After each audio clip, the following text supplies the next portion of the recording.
Hello and welcome back to the water. My name is Beast and today I'm back with Hoshizora and Memoria, but for real this time. I also didn't play Civ 6 for very long today because I managed to wipe out the entire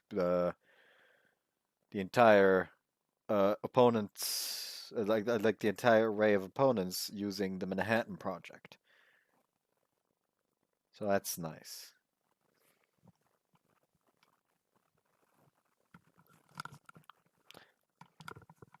Either way, let us move on.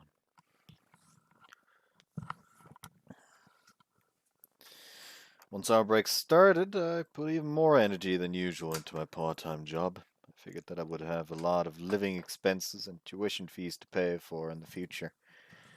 Shino agreed to let Yume live with us, but that is just another burden on her.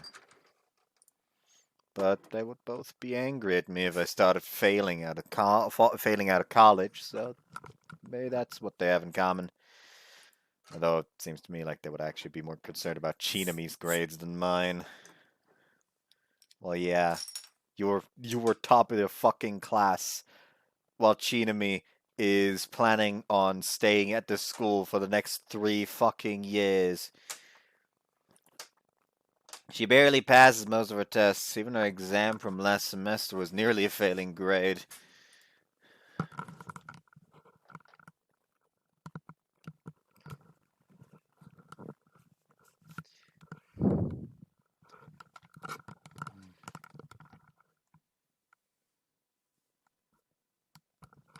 My headphones may be slowly dying. Mainly just part like this part here. Someone she always manages to avoid remedial classes. According to her, it's because of Fairy's help. Yo, 小笠か Nah, it's just you, Oscar. なんだよその反応。久しぶりだってのに。I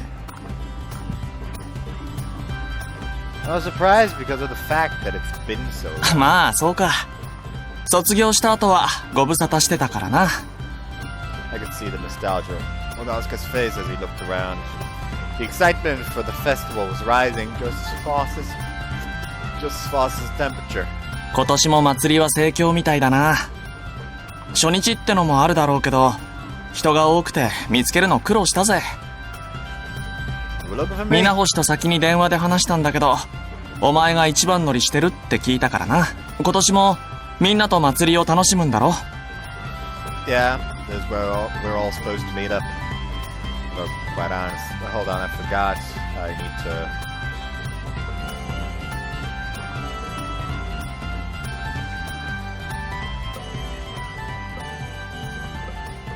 need to lower the fucking volume, turns out, according to... よくのバカバカ Yeah, because when I replied to a comment earlier today, I could barely fucking hear myself talk over the music. So yeah, turning all of that down or low. Environmental sounds as well.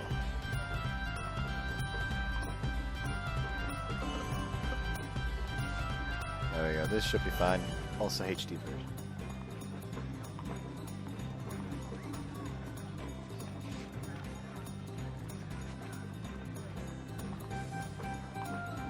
Okay, I like this one though. The HD version of this one. Why did you get back in town? Hold on. Although, quite honestly, I expected it would be difficult to bring Oscar along with us as we walked around the festival. There we go. When did you get back in town? つい昨日だ。俺一人でな。実家にも顔出したし、祭りが終わればまた本家に戻ることになる。How's your sister doing? 元気にしてるさ。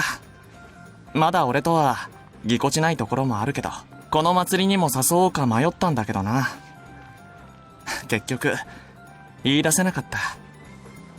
Yeah, I'm still convinced that his sister is actually like fucking kidnapped and indoctrinated into the main temple. Seems very much to be hinted at that in the first game. Well, I can't そう blame だ you. な。うちの寺と聖天宮のいざこざもあるし、After graduating from Hibari High, Asuka moved in with some of his relatives in Kansai. They asked him to look after his younger sister at a shrine related to their family. That younger sister, Ima, was entrusted to the shrine before Asuka.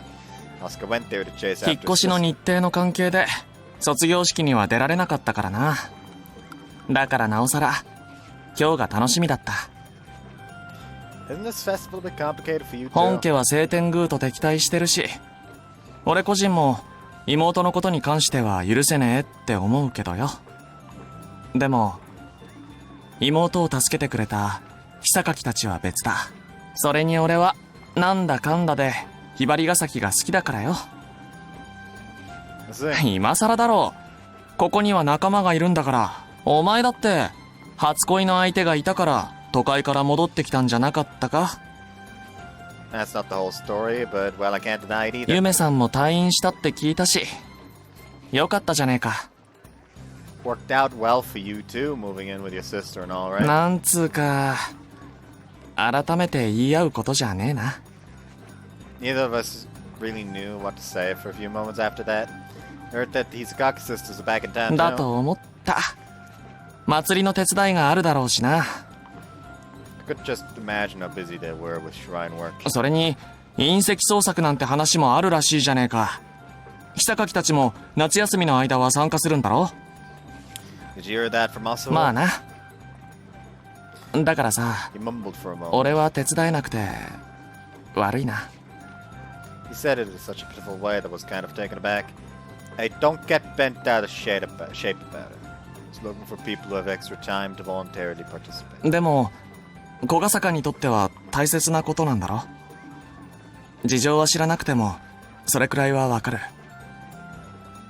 Yeah, but you don't have to apologize if you can't make it. 俺はお前に借りもあるからさ。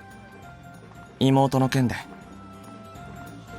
I just did what any friend would. だったら友達として謝らせてくれよ。借りを返す場なのに何もできなくてすまない。 There was nothing I could say. 祭りの最中だってのにさっきからしんみりさせちまってるな。 Yeah, let's not. 隕石見つかるといいな。 Yeah.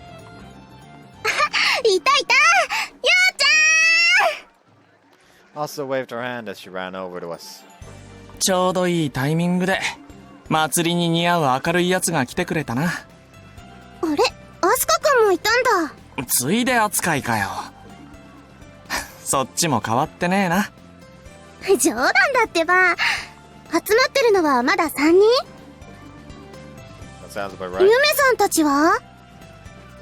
It took a bit longer getting ready. She's gonna come with Chinami and Suza later on, I think. I promised my school friends I would go around the festival with them on the first day. And I could spend the rest of the festival with Yume. 葵さんは来ないのか？ちなみちゃんから逃げてるとか。 She said it might be hard for her to make it out today, since she still has club activities to take care な of. るほど。テンクルの新部長としてはこの時期の天体観測は外せねえか。旧暦の七夕だもんね。私も喫茶店の屋根で星見するんだ。集客に関わるとかでマスターが許さないんじゃなかったのか？特別な日は許してくれるようになったんだ。やっぱり子供に理解のある親はいいよね。I think that's. I think that he always knew why. にしても夏休みなのに部活か。葵さんなんだかんだで熱心なんだな。テンクルにも後輩が入部してくれたって聞いたし、うまくやってるみたいで安心かな。サークルに格下げされる心配もないわけか。 Yeah, Chinami really is trying really hard with the occult club too. ちなみちゃんの求心力で仲間集めて正式な部に格上げしてほしいもんだぜ。 Also suddenly pointed a finger. あれって葵さんじゃない？ I could see a person like her out there in the crowd. なんか制服着てないか？ Maybe she's on her way home from school. Maybe she's heading there right now. 葵さ Also ran over to work. 葵さんをこっちに呼んだ方がいいんじゃねえか？俺たちが動くと他のやつが集まりにくいだろ Well, we can call them if we're really having trouble finding each other. The two of us followed after 葵さんだった。見つかってしまいました。Well, it's not hard to find you when you stand out with those clothes. その格好、やっぱり天体観測？いえ、違います。What, so you aren't doing the stargazing on the school rooftop? 誰も天体観測をするとは言っていません。Aren't you busy with the club activities today? 普通に部活中です。Whatever that means. なんか向こうに制服組が集まってるぞ。When I looked over there, they were doing something in one corner of the shrine grounds. あっちにいるのはテンクルのみんなです。新しい部員たち？はい。There are quite a few members, aren't there? 私が新入部員獲得に困っていたら、なぜかちなみさんがかき集めてくれました。ちなみさんの勧誘攻撃のおかげで、伝統ある天文部始まって以来の大人数になりました。私たちが部員確保に苦労してたのって、一体。さすがちなみちゃん。求心力の賜物だな。Although I feel like a lot of people just thought she was annoying and wanted to make her go away by sounding up. でも、この時期までやめずにいるってことは、みんな星が好きになってくれたんじゃない？ Thank you, buddy Gasaki Starry Sky, for being so beautiful. 私としては、まとめる苦労が絶えませんので、いっそ部員不足で廃部になった方が良かったかもしれません。Come on, you can't say that. You're the club president. で、みんな集まって何やってるんだ？テンクルの露店です。露店？まやかさんと町内会から許可をもらって、めでたく出店できました。Are you selling 部 something? 費の足しにしてるとか。お金は取っていません。あくまで祭りの催しの一つです。売り物とかないんだ。いえ、あります。売り物は、南天の星空です。All of us looked at her blankly. それ、もしかして。Planetarium. はい。In other words, it was an exhibition rather than a stall for selling products. それ、テンクルが学祭とかで作ったやつだよな。Did you bring this year's planetarium to the festival? はい。あんな大きいの、よく持ち運びできたね。そのあたりは工夫しました。段ボールで作ったドームだと難しいので、今回は布を使うことにしました。扇風機で風を送って、黒い布を膨らませてドームにするんです。今、部員全員でその作業を進めているところです。そっか。現地で簡単に組み立てられるようにしたんだね。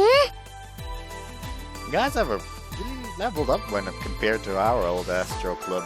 OG としては感無量だよ。 You're right to make away the club president. いえ、先輩方が作ってくれた投影機があったからこそだと思います。でも、お祭りでプラネタリウムやるのは葵さんが考えたんでしょ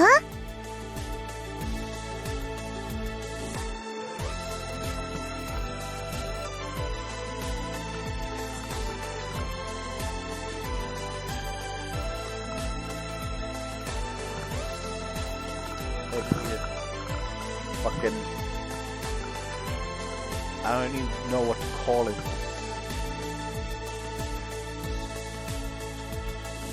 Ah, who cares? Especially since it's the southern hemisphere. こんな面倒なことをしてしまって、今では後悔しています。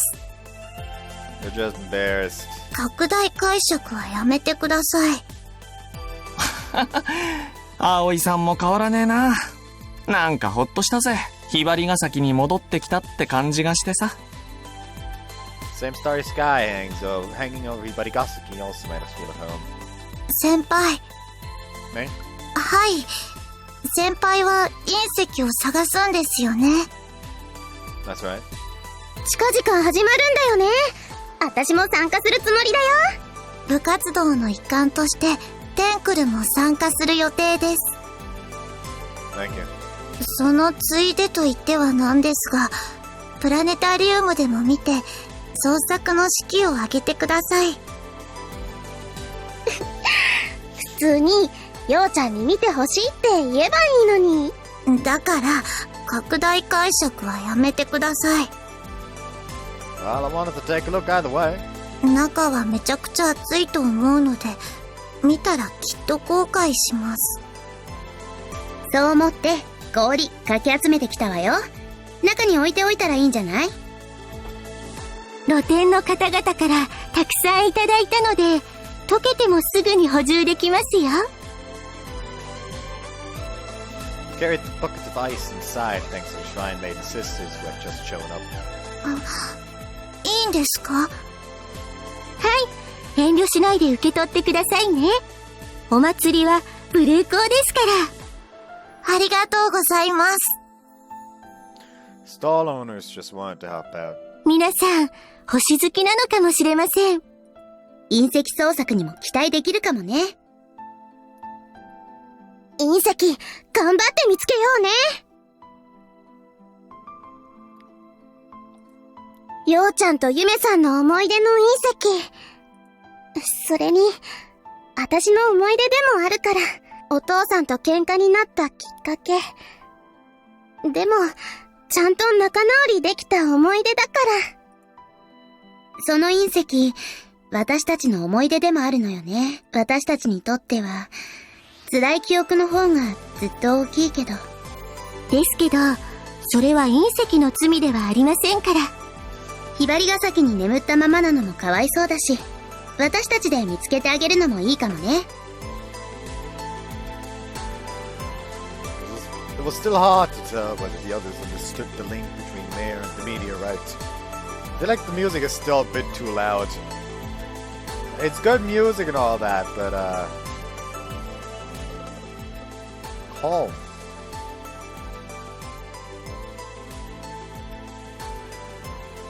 You know what, let me put down to 5 decibels actually and just pull it back up a little bit. -5 decibels. Right. It was still hard to tell whether the others understood the link between Mare and the meteorite, although Mayaka certainly had noticed. I was honestly relieved that Mayaka agreed to help me out so easily, regardless of the unusual circumstances. As I didn't say hello to you guys yet. Seem like you've been well. 別に普通よ。まだ4ヶ月しか経ってないんだし。積もる話もそんなにないわね。私はいろいろ聞きたいけどな。ひばりが崎の外ってほとんど出ないから気になるし。私たちはまたお仕事に戻らないといけませんから、お祭りが終わった後にゆっくりお話ししましょう。今年の神楽は刹那先輩が舞うのよ。最終日だけど、よかったら見に来てね。それでは、失礼します。Izakaki and Kosame were clearly busy since they ran back to their work after chatting for a little bit. お兄ちゃん、お兄ちゃん、お兄ちゃん！ I'm going to shoot you! うるさいのが入れ替わりできた。集合場所にいなかったから探しちゃったよ。鈴葉ちゃんに葵ちゃんのこと聞いて、こっち来てみてよかったな。ちなみさん待ってください。人が多くて迷子になりそうです。鈴葉、プラネタリウムを見るときは、先にちなみさんを巻いてからって言ったでしょ？そんなのダメだよ、お姉ちゃん。これでちなみちゃんと鈴葉ちゃんも加わったね。岡泉先輩は、今回も大学が忙しくて来られないって嘆いてたから。Why do I feel like they're gonna find an excuse to exclude Okaizumi in every route for some reason? Probably something along the lines of they couldn't get the voice actor back or something bullshit like that. とすると、残りは1人か。Do you know me? わかってるよ。ちなみたちと一緒だったし、すぐ来るんじゃないかな。よく。Then finally Yume bashfully approached our それに、group. みんな、遅くなってごめんね。浴衣を着るのに時間かかっちゃって。Where'd you get that? しのさんから借りたんだ。しのさんは仕事で忙しいから、自分の分も楽しんでほしいって言って。I see. Made a mental note to buy a gift for Shino on my way home. こういう格好、初めてだから緊張しちゃうな。It looks good on you. 盆脈だね。うん、盆脈。Is that really how you describe it? 可愛いとか、美しいとか、You are both cute and beautiful. 好きとか、愛してるとか、That has nothing to do with you, Yukuta. 臭いセリフだね。How else am I supposed to respond? At this point, everyone else was completely immersed in their festival experience as they walked from stall to stall. わたあめ売ってる。私好きなんだ。I'll buy you some. Wait here. I bought one and gave it to Yume. Then she only licked it once. ようくん、 She pointed it at me. You done with it? 残りはようくんの分。 I'd already known that Yume wouldn't have a big appetite when I bought it. あんして。 I can eat by myself. いいから。 Also, I feel like I personally like, in my opinion, people who look at cotton candy and are like, "Ah, yes, I'm going to eat this now." Psychopaths. The stick is just the medium with which the fucking thing is made. The way you eat it is just you pluck some off and put it in your mouth. Especially since licking and biting into it is just gonna cause the entire fucking thing to mush against your face. And, I think you see my issue when it comes to that. Like, the butt beard is glorious, but by God, it does not like cotton candy. And ended up eating the cotton candy while Yume continued お holding い it. しい？ Yeah, it's really good. よかった。 That put a smile on her face. たこ焼き、今度は私が買ってくるね。 When Yume trotted back over from the stall, she popped one piece of takoyaki into her mouth.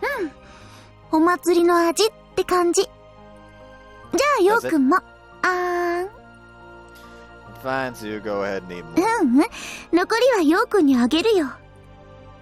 But I still have cotton candy to eat. あーん。 I was forced to eat it. おいしい？ Yeah? リンゴ飴。 Slow down, girl! She ran off to buy it, and then... After taking one taste... ようくん、あーん。 You fucking licked it once. You only got the candy. You didn't get any of the apple. Eat it yourself. あーん。 I was forced to eat it. フランクフルト。ペロペロ。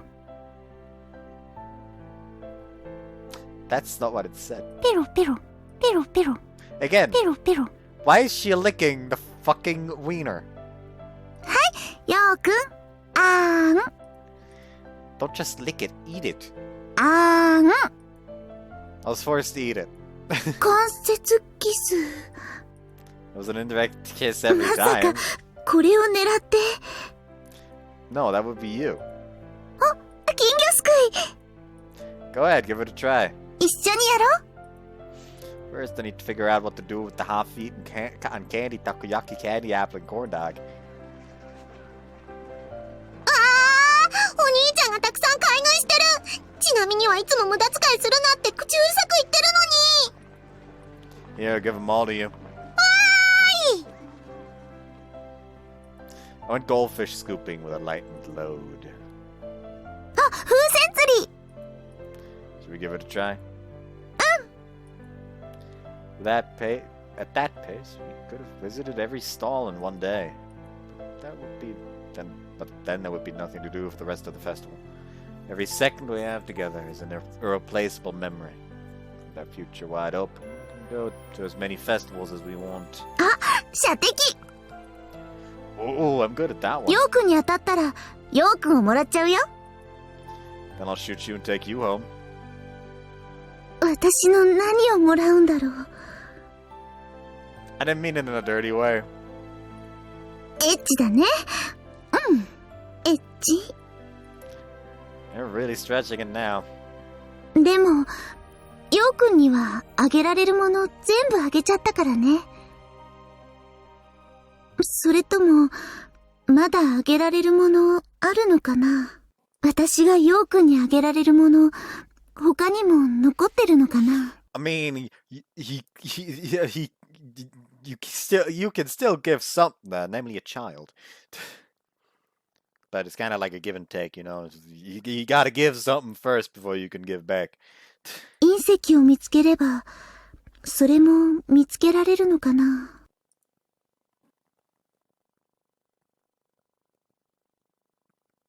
お兄ちゃん。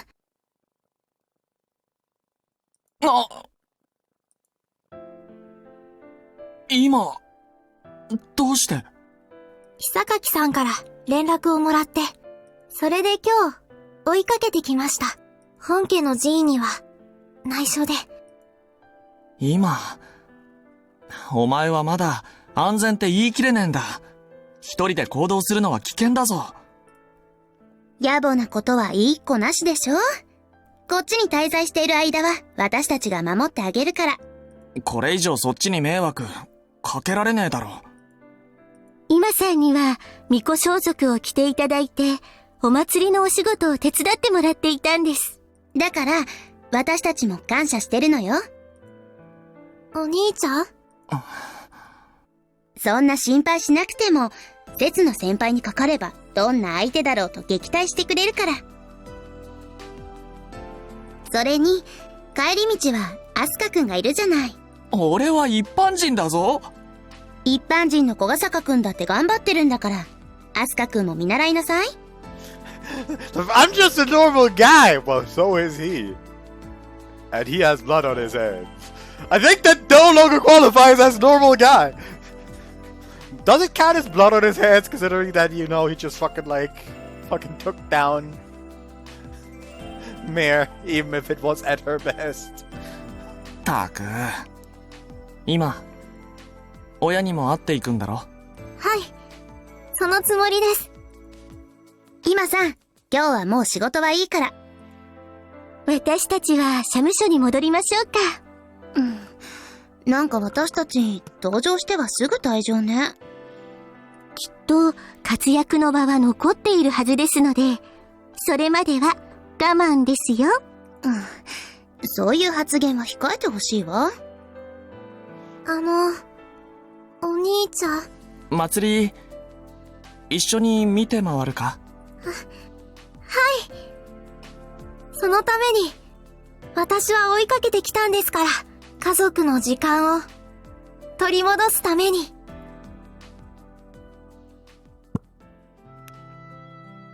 Man, can't wait to 夏 learn more 祭 in り？ depth.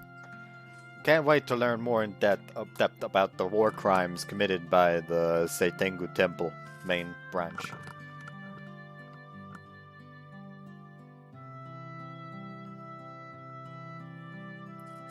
Really bold of them to just kind of include the fact that, yeah, that's what happened, even without having us actually experience that shit happening.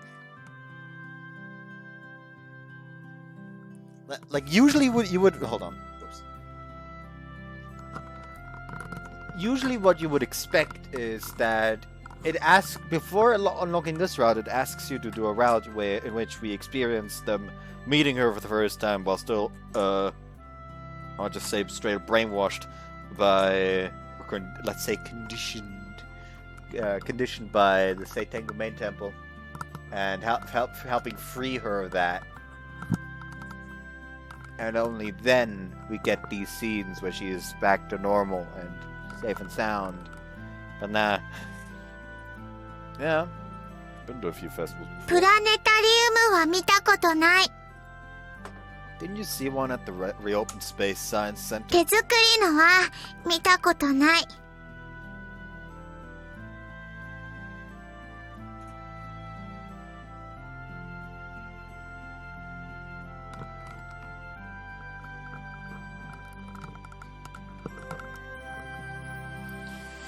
I guess so. Well then, if you go to Hibari High when you get older, you could try joining the Astro Club too. テンクル。それ、おじいちゃんがいるところ。Yeah, Saigo Oji-chan is a teacher there. Why the sour face? You don't like Oji-chan? でも、おじいちゃんと一緒にいる。You mean the nun? あの子、嫌い。バカバカだから。I don't get it. 私もよくわからない。でも、あの子がクスクス笑うと、ムカムカする。ダメ人間って言われると、無性に鎌で借りたくなる。Do you have a scythe? 持ってない。でも、どこかにあると思う。今は、まだ、見えないだけで。I don't get it. 私も、よくわからない。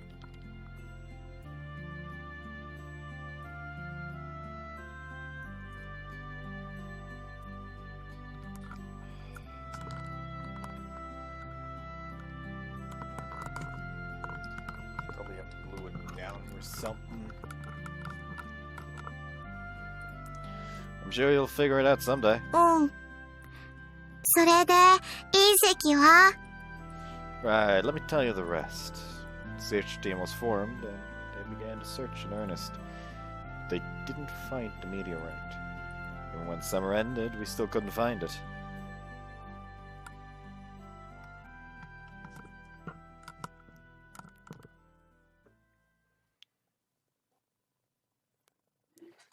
By this time, there was a search team assembling at the lookout every Sunday. They went up the mountain and down into the valley, pushing through the vegetation to carefully search for the meteorite. Even as the fall stretched on, we kept going. 今日はね、シュークリームを作ってきたんだよ。ようちゃん、どう？ It's a happy mellow flavor, almost like the cream is surfing on the wave of my tongue. 美味しいか美味しくないかだけでいいから。It's good. 本 Yeah, I gotta eat so many of these. 当？たくさん作ってきたから食べて食べて。We all came here where Asa was waiting during our break. 皆さん、どうぞ。アスホ先輩が作ってくれたシュークリームです。Oh, I also went around passing out the food. It was how the women supported the search team, which was made up of the men. 怪我には気をつけてね、お兄ちゃん。ちなみと違って、お兄ちゃんは頭脳ロード専門なんだから。I don't know if I would call it my specialty, but yeah, I'll be careful. Sakaki and Kosame weren't in town anymore, so our break had ended a long time ago. Even after summer ended, we still weren't able to find the meteorite. なかなか出てこないのは隕石もテレ屋さんってだけなんだよ。メアちゃんや妖精さんと同じでね。休憩が終わったらまた捜索が始まると思いますが、私たちも見つかることを祈っています。でも、私たちが言うのはおせっかいかな。ようちゃんは絶対に諦めないと思うから。However, the members of the search team were clearly fatigued. Their morale had certainly fallen. It's hard for an amateur to even identify a meteorite as meteorite on first sight. It made it particularly difficult for our research members to find. Honest to God, it's just... Meteorite is quite a bit heavier than a regular rock. Just check the weight. By check the weight, I mean, can you, like, roll it?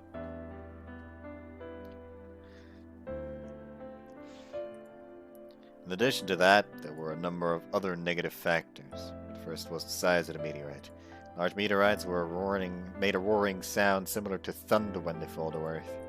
There weren't very many people who witnessed this meteorite falling, and no one heard it. Thus it was presumed that the meteorite was small. The small size made it even more difficult to find. The second problem was the considerable amount of time had passed since the meteorite fell. Apparently, freshly fallen meteorites have a distinctive sort of smell. For dogs, it was sometimes possible to search for fresh meteorites by following the smell, but we couldn't rely on that either. The problem was that it fell into rough terrain on the mountain, into rough terrain. At the beginning of the expedition, no one knew that the search through the mountain and valley would be difficult. Just like many expected, we still hadn't found the meteorite. And the last scheduled day of searching finally came. あと一頑張りだよ。きっと大丈夫だから。必ず見つかるんだから。Despite the fact that Asu had no evidence for that statement, she still managed to bring some cheer to the team. That was only because Asu's cheerful smile that the team managed to persevere this long. Once the sun started to set, the search reached an end. It was too dangerous to search at night, so the search team couldn't continue. All of us on the search team gathered in front of Mayaka at the end of the search, which had proceeded according to schedule. 本日をもちまして、隕石捜索団は解散します。隕石は見つからなかったけど、ひばりが崎の住民がこんな風に一致団結するのは久しぶりだったから、私はこの活動自体に意味があったって、終わった今では胸を張って言える。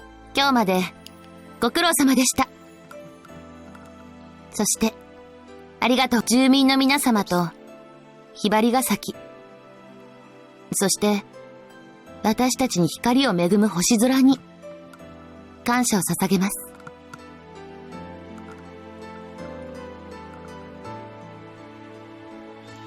Just like that, the search team, which was assembled 3 months before, had to be disbanded.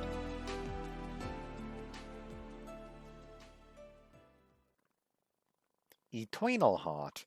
By the way, I actually did call the first part of this Hoshizora known as Memoria Eternal Heart instead of Eternal Heart. Ryou-kun? Still need to fix that.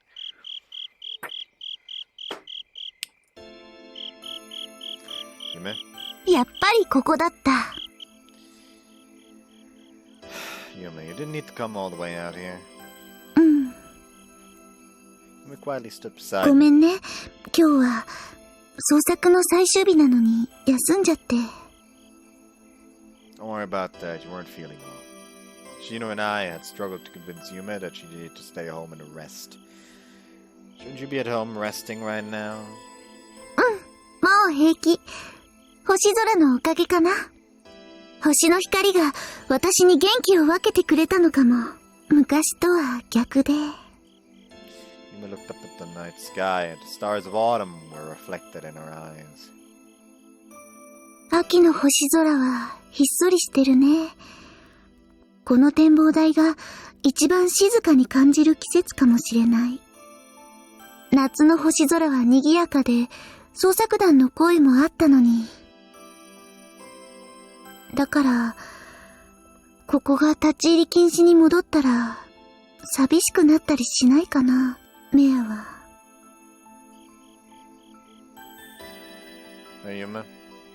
Talked to her about the thing I'd been thinking about while I was standing here alone all this time. If I said I wanted to keep searching by myself, would you stop me? だって、私も続けたいから、諦めたくないから。Thank you. お礼は筋違いだよ。だって、りょうくんの背中は私が支えるんだから。私はすぐに折れる松葉杖なんかじゃないから。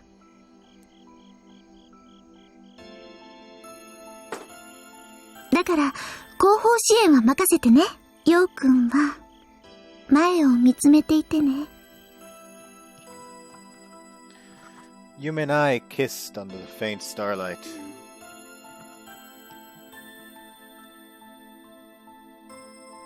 Oh, I pressed the wrong button first. I was a signal for us to start our own search team with just the two of us. And also it was a promise to regain our memories. Must have all started here. Start to have these dreams.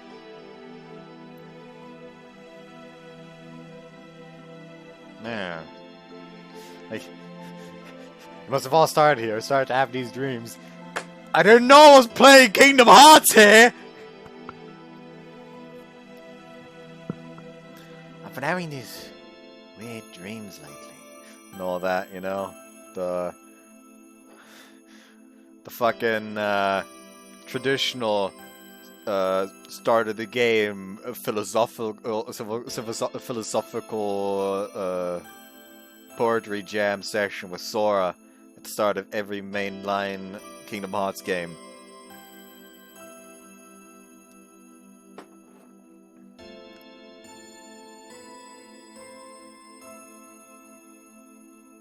So, like, Kingdom Hearts 2, I think it was a scattered dream, like a scattered memory, like a far-off dream like a scattered memory. I want to bring the pieces back together, both yours and mine. I think that was the one. Hold on. Now I kind of have to check that.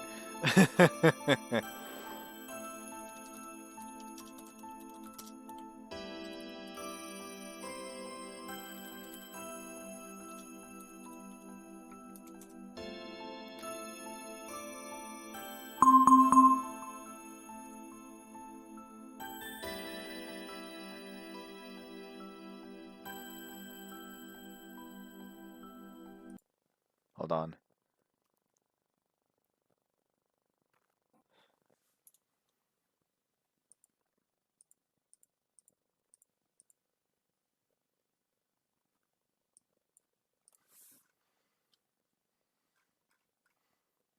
Hold on.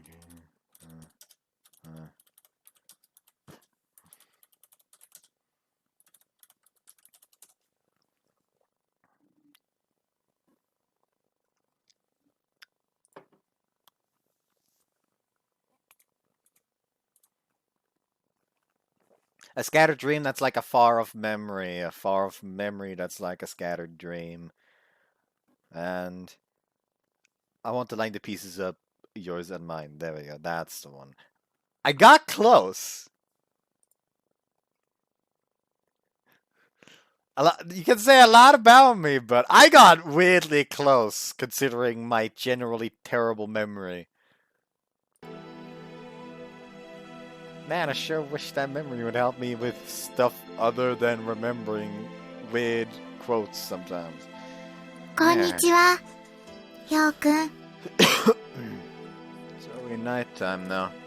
今夜も細かいのね、ようくん。 Again? うん、 Have I talked to you on other nights too? うん。 I don't remember anything like that. きっと忘れてたんだと思う。 Because it's a dream. うん。 Can you only appear in dreams? Why are you in my dreams? 星は、命を内包するから、星の夢は、人の夢を包んでいるから、だから、こういうこともあるんだと思う。 Hey, Mayor. I don't remember any other dreams. I'm gonna forget that I met you tonight again. うん。それでいいと思う。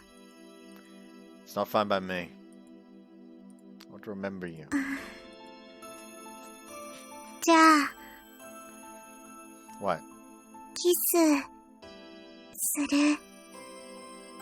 記憶には残らなくても、あなたの体は覚えていてくれるかもしれないから、現実では彼女が、夢がヨウくんを独り占めしてるけど、ここでは私がヨウくんを独り占めする。ヨウくん、困ってる。Well, yeah. 私はヨウくんなんか嫌いだから、独り占めになんかしない。 Well, it makes things complicated in its own way. 今夜のあなたもバカバカね。 Guess so. もう帰る。 Alright. Let's say goodbye for now. When we meet again, it won't be here. It will be in the world where Yume and I live. Because I'm definitely gonna find your meteorite. So just wait a little longer. 多分、足りないんだと思う。え？あなたが隕石を見つけられないのは、足りないから天の川を渡る条件が、まだ。What do you mean? 思い出して、ヨウくん。七夕伝説の架け橋は、何か。私とヨウくんの架け橋は、誰か。Asking Dish. うん。What should I do? 自分で考えて。 Even if I figure it out, I won't even remember this dream. 気合でなんとかして。 I'll make it happen with the power of love. バカバカ。Yume and I will bring you back. The promise we made to you was not a lie. So if you say there's another condition, if there's a condition to cross the Milky Way, I'll promise you once more that I'll cross that bridge.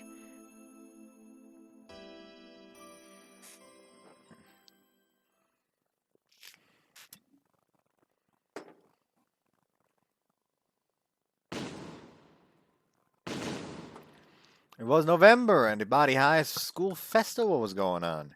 It was held a month later than usual, because several Hibari High School students were participating in the search for the meteorite. The school administration apparently took that into account.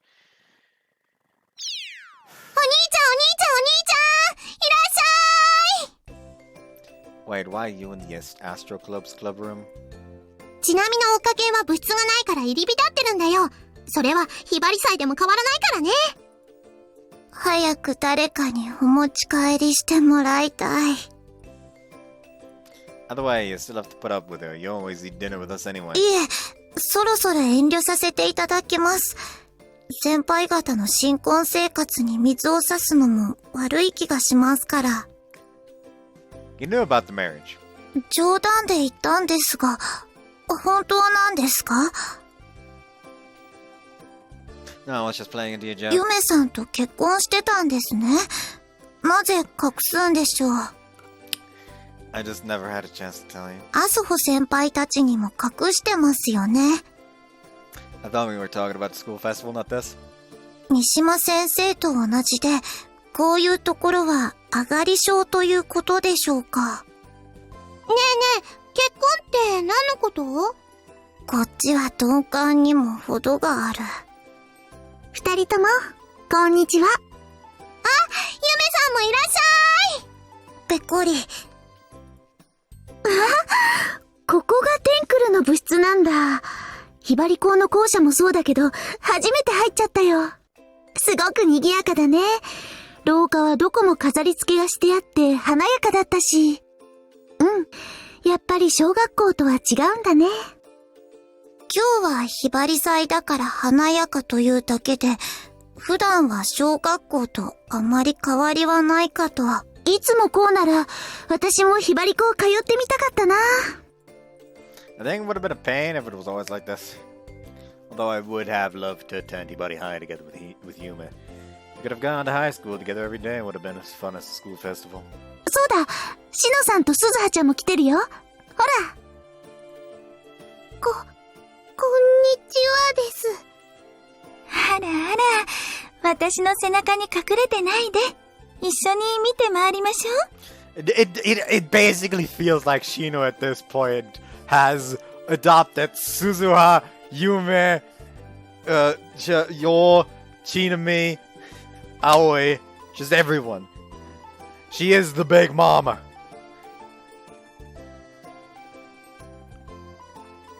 人が多くて。そうね。ひばり祭は今年も盛況みたいね。There were a bunch of guests gathered around to look at the panels that the club had created and hung up. The Astro Club was way more popular than it had been in my time. Perhaps the meteorite search got more people interested in astronomy. これは隕石の写真？はい。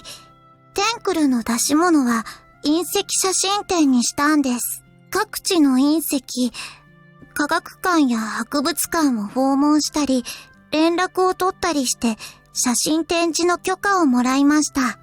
Is it?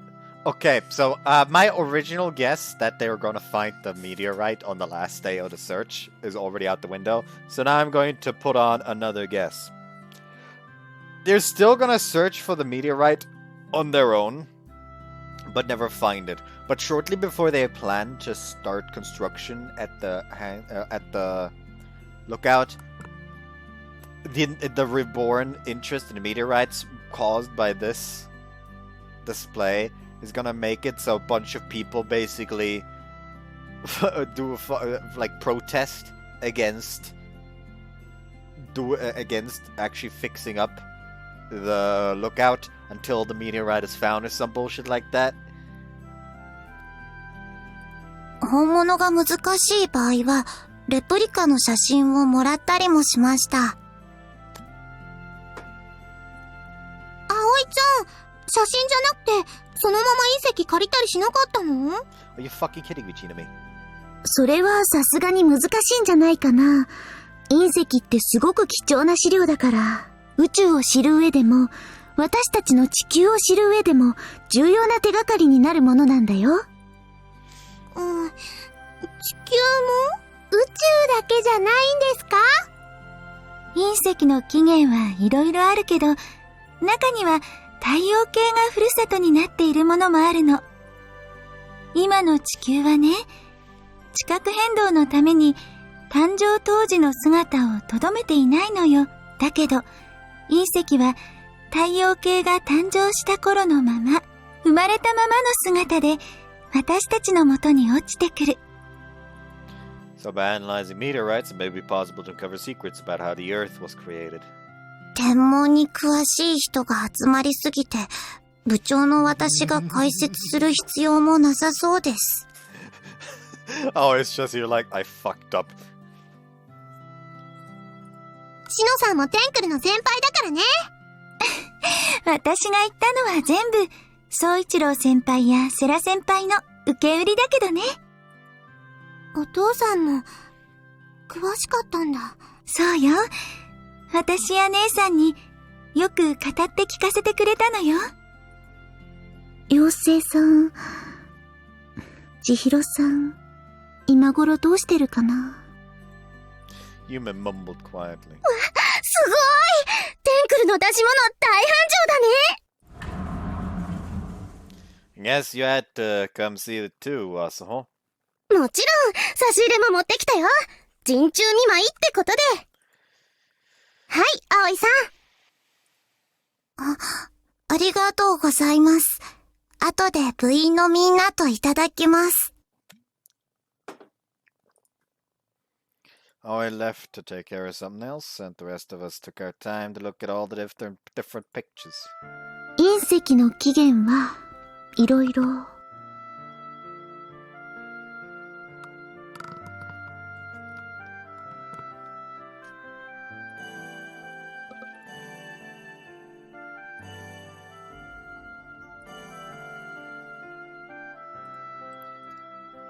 For some reason, this version does not change. Sound different at all. 色や肌もいろいろ。隕石って一つだって同じ姿、同じ形のものはないよね。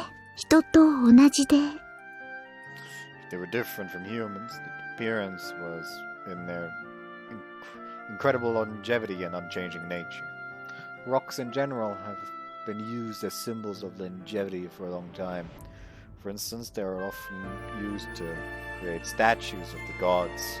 だから私たちが見つけた隕石だってたった一つの尊いものなんだよね。かけがえのない存在なんだよね。ようちゃん、ゆめさん、あすほさん？隕石捜索のことだけど、もう一度捜索団が結成できないか働きかけてみない？葵さんたちに言えば、テンクルだって協力してくれると思うし。Yume and I were still continuing the search. We had kept it a secret from everyone else, but perhaps also when other people had realized what we were doing. ようちゃんもゆめさんも諦めてないんだよね。私だって同じだから。Also, you misunderstand. Didn't Mayaka say it? It's like the meaning only exists in finding it. There's meaning in the search itself. Isn't the success of the Astro Club's exhibit proof of that? So it's fine.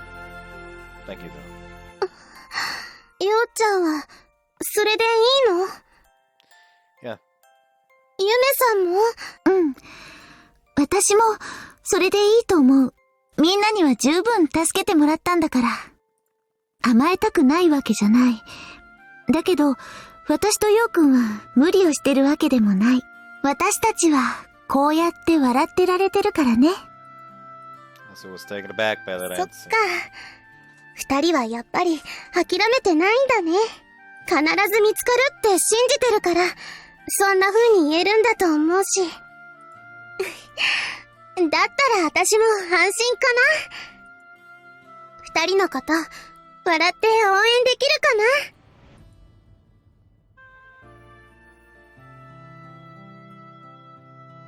隕石、見つからなかったの？ Right?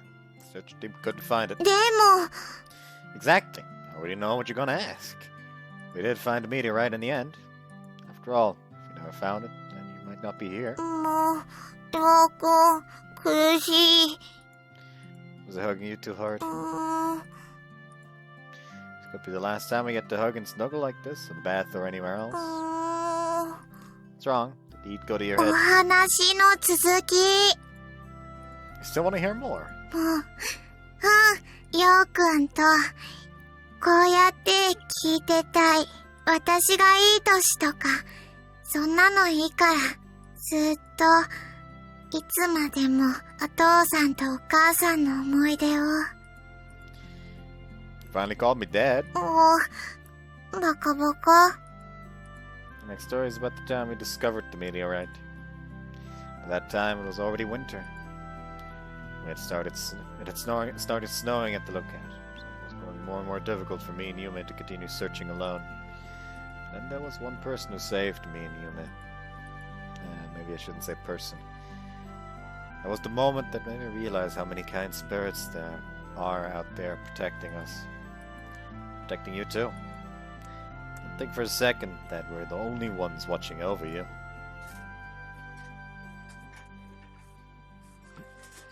My guess, Ren was searching as well. やっほー、待ってたわ。陽気だな。また飲んでたのか。まあね。ちなみに、今夜飲んでた相手は旦那じゃなくて、彼女よ。先生、お久しぶりです。休養ができた。レン、帰るぞ。はい。帰りましょう。レンがシノに会いづらいのは知ってるけど、なんで先生まで逃げるのよ。陽のことで責められるのが目に見えてるからな。ほんと変わらないのね。小笠坂くんが会いに行っても、先生はいつもイルス使ってるって聞いたし、捜索団でも裏から指示するだけで全然姿出さなかったし。ダメ人間。クスクス。レン、あんたも同罪でしょ？先生のアパートに誰が訪ねてきたか、事前に先生に知らせてるんじゃないの？私はダメ人間のタイガくんが好きですから。ダメ人間じゃないタイガくんはタイガくんじゃありませんから。レンちゃん、目。額をコツンしないでください。ねえ先生、別に親子らしくしろとは言わないけど、変に拒絶するのはどうなのよ。拒絶してるつもりはない。どんな顔して会えばいいのかわからないだけだ。それで逃げてたら拒絶と変わらないでしょうが。先生、私は先生を責めるつもりはありません。先生を責める権利があるのは、ようちゃんだけですから。ただ、たまには私たちの家に寄っていただけると、ようちゃんも喜ぶと思います。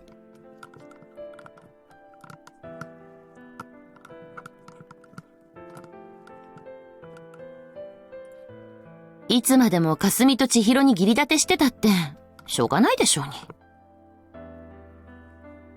きっと、姉さんと世良先輩も、先生が自分の息子を避けているのを、やきもきして見ていると思いますよ。そう言われてもな。今さら俺が顔を出しても、陽は迷惑なだけだろ。そう思ってるのは先生だけよ。陽だってそう思っているさ。あいつは本音を隠すのがうまいだろうからな。今のようちゃんは、無理に本心を隠すようなことはありませんよ。その証拠に、何度か先生に会いに行ってるんだし。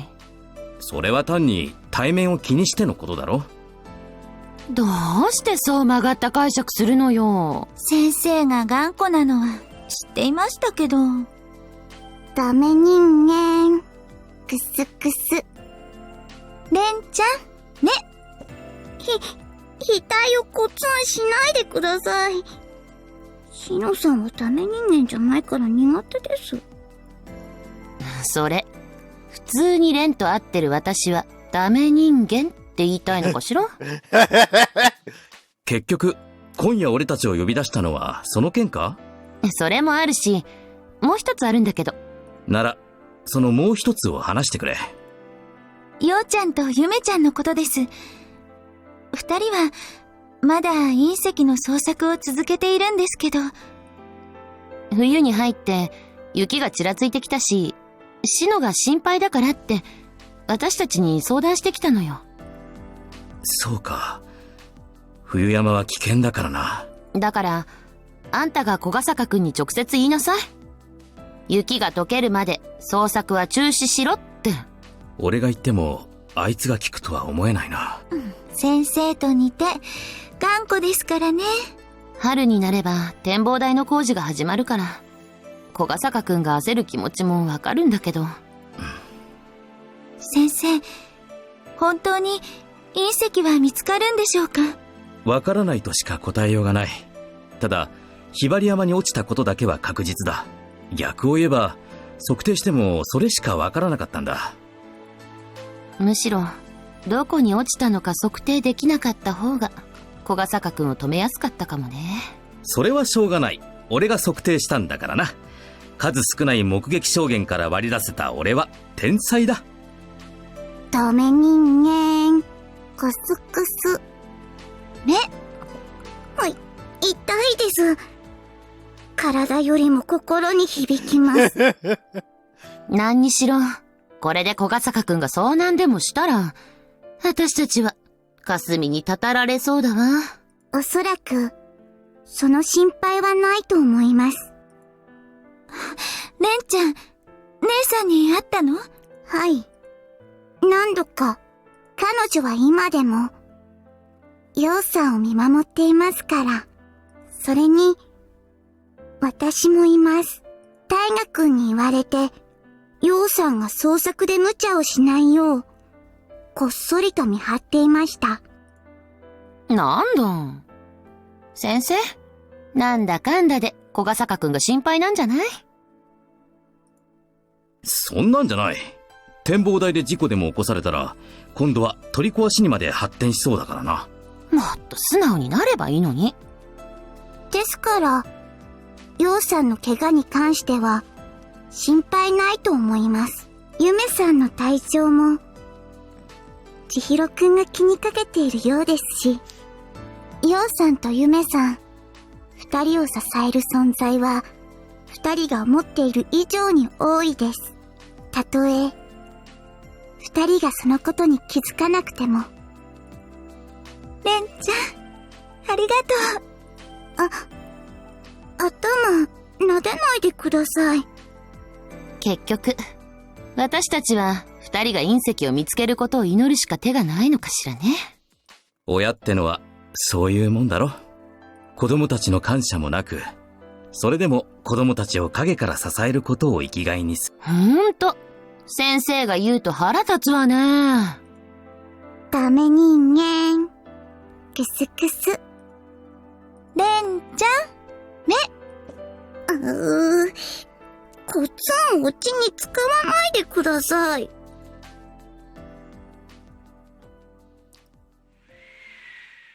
風が冷たいね。Are you cold? うん。ちょっと。Come close if you want. うん。We huddled in close as we both looked up at the starry sky of winter. Snow hadn't significantly accumulated on the ground in Hibarigasaki, but it was only a matter of time. ようくん、あったかい。So are you? こうしてれば、この季節でも星見できるね。We had been coming to the lookout during the day too, since we weren't only stargazing. On all our days off, we came to search for the meteorite. Yumi was helping me too. If I went into the mountains, I knew she would be waiting for me with a warm waiting there with a warm drink for me when I returned. 夜はこうしてないと寒いけど、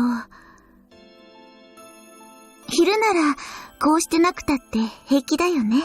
ようくんは隕石探すとき、私に家で待ってろってよく言うけど、それだと後方支援の意味がないと思うから。私だってできることはやりたいからね。ヨウくんの背中くらい守りたいからね。Regardless, the temperature continued to drop more and more. Days with bad weather grew more frequent too. Even though Yuma's body had grown stronger, it was still hard on her to be outside in the cold for long stretches of time. ちょっと雲が多くなってきた。Looks like the stars are all hiding. It was a sign that the weather was about to get worse. 光が届かないと星の声も聞こえなくなっちゃうね。Talking about a conversation with the stars? うん。私たちは宇宙の星に触れることができない。観測することでしか星のことがわからない。だけど、星の方は私たちに光をくれる。私たちはそれをメッセージとして受け取れる。私たちはそれを調べることで星のこともわかるようになる。The naked eye, an optical telescope, can only see stars that shine with their own light, and other celestial bodies that reflect light from those stars.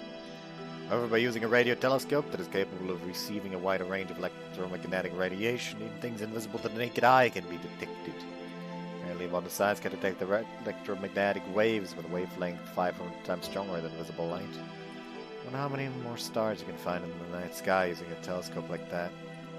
A telescope could even detect Mare after she made her form disappear. 目を見つけるために今の私たちができるのはやっぱり隕石になるのかな。 What if something like that actually could detect Mare's meteorite though? 隕石は目に見えるから探せるよね。光と違って隠れたりしないよね。No matter how brightly the stars shone in the winter, they were impossible to see after they were covered by the clouds. At that point, the meteorite was the same. When the weather got bad, the mountainside, with its blanket of trees and foliage, consequently grew darker. This man started 3 games at the same time.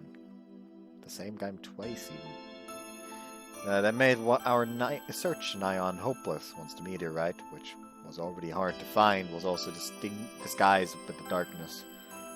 If the covering of snow was added to the darkness, then...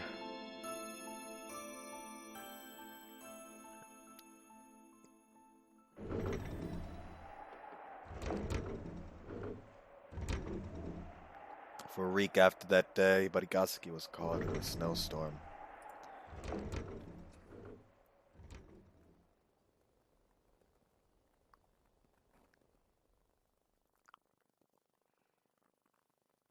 Eternal Heart.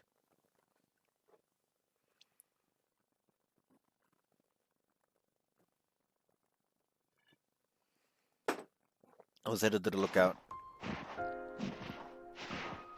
Snow was deep, and just walking through it was difficult. Every breath that came out of my mouth instantly turned to a cloud of white smoke.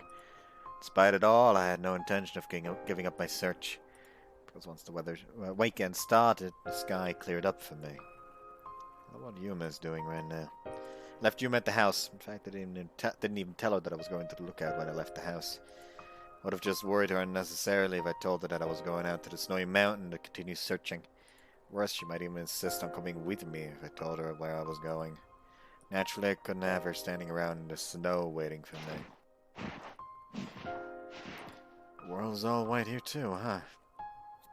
Being out in the mountains, the snow was even thicker than in town. Pristine snow without any footprints was quite pleasant, but couldn't be too happy when I thought about how it would affect my search. It was obvious that it would take more energy to walk through the thick snow. I intended to focus on the areas which I hadn't yet fully searched. Those areas were deep in the mountain. I had to consider the time it would take to climb back down the mountains. It was important to proceed with caution. Worst of all, the snow could have hidden the meteorite. That's the biggest problem. It won't do me any good to sit here waiting and worrying about it.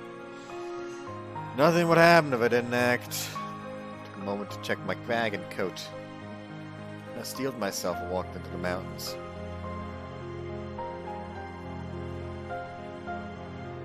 足跡、ずっと続いてる。誰かが展望台に登った証。ようくんしかいないよね。私には何も言わなかったけど、やっぱり隕石を探すんだね。雪が積もっても諦めたりしないんだね。私は止めないよ。雪で危ないからって止めたりしない。その代わり、私は待つから。展望台でようくんの帰りを待つから。だから、ちゃんと帰ってきてね。怪我しないで、無事に、お願い。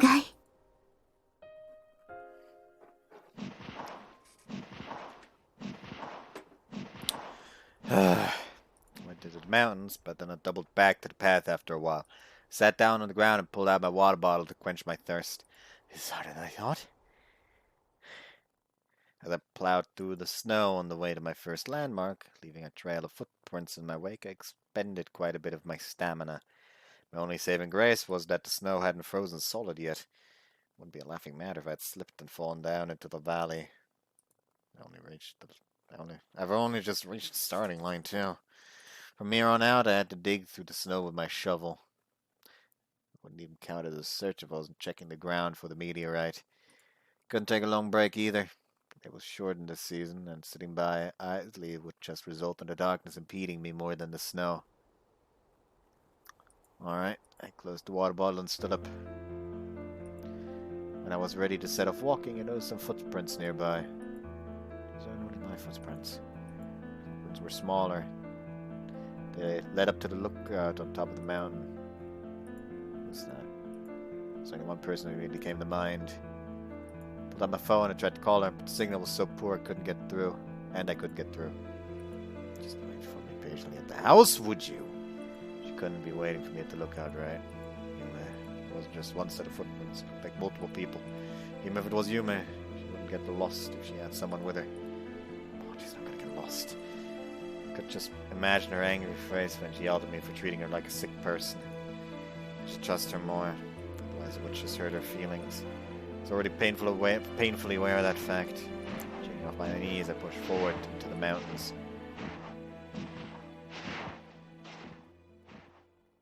携帯、繋がらないなぁ。この場所でも繋がることあるのに。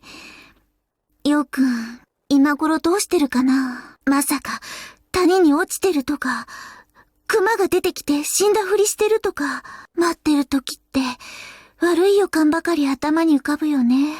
どうして、もっと強くなれないんだろう。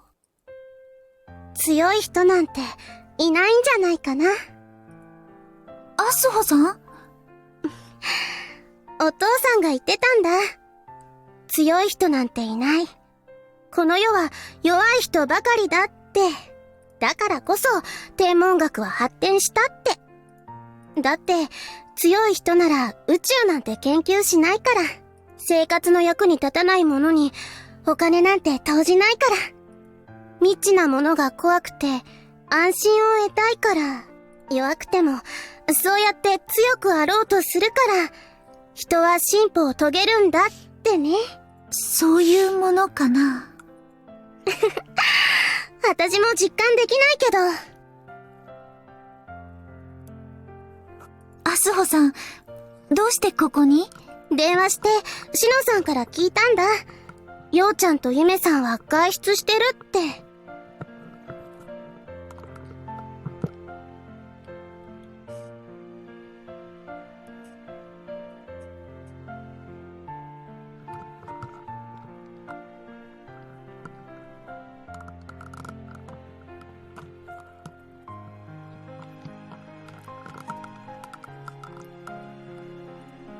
二人は何も言ってなかったけど、これまでも捜索続けてたんだよね。だから気になって、雪が積もっても、ヨウちゃんは続けるんだろうなって思ったから。そっか。うん。アスホさんも、ヨウくんのことよくわかってるね。ヨウちゃんとはこれでも長い付き合いだからね。ユメさんには負けるけど。見て見て、葵ちゃん、展望台が一面真っ白だよ。新しい足音つけ放題で爽快だよ。雪の上を駆け回るのは、犬とちなみさんだけで十分。ちなみちゃんと葵さんまで。ちなみが朝起きたら、お兄ちゃんとゆめさんがいなくて驚いたからね。だから追いかけてきたんだよ。鈴葉が同行しようとしたので、それを止めたら、成り行きで私が一緒する羽目に。葵ちゃんもお兄ちゃんのこと心配してたからね。あくまで鈴葉のため。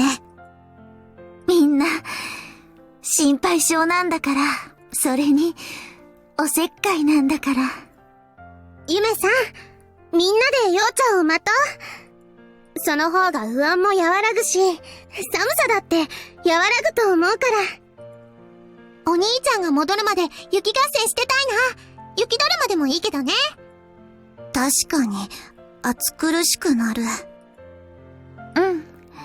ほんと、あったかい。ひばりが咲は、冬でもすごくあったかいよ。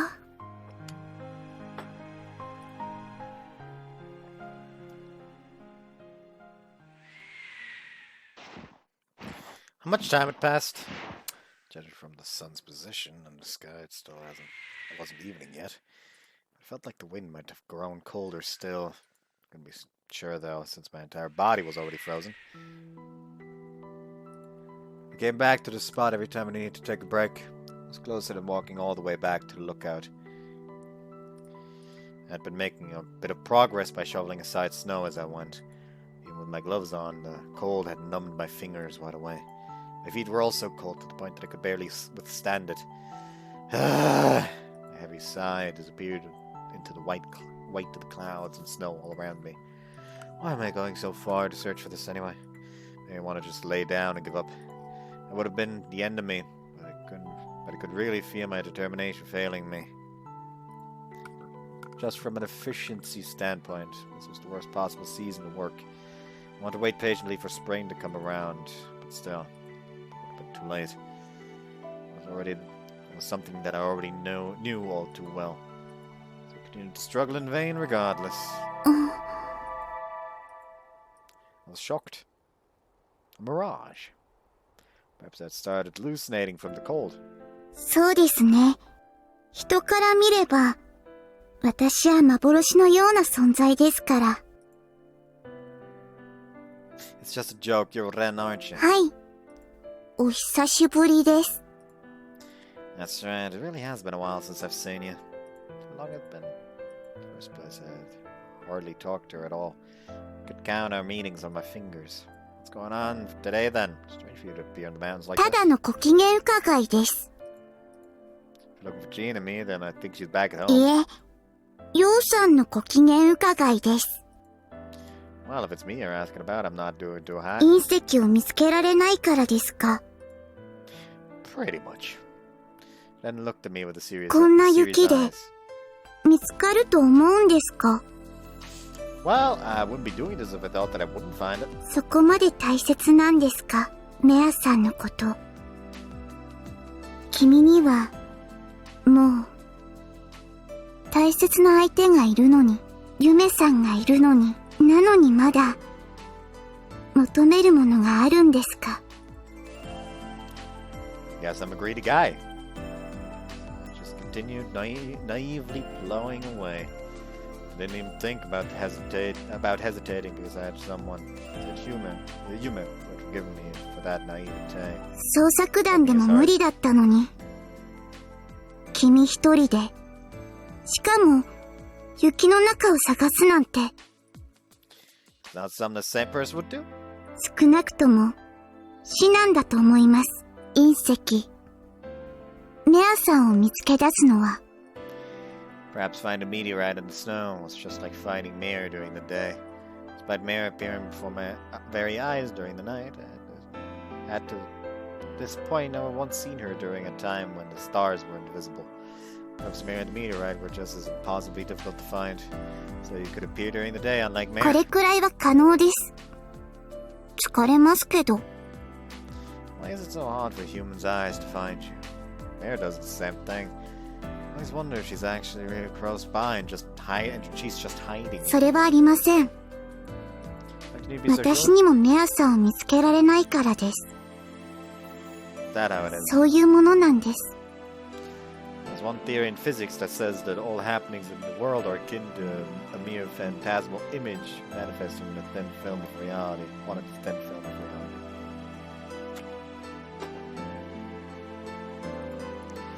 Normally, the humans can't perceive phenomena which occur in any dimension higher than the third.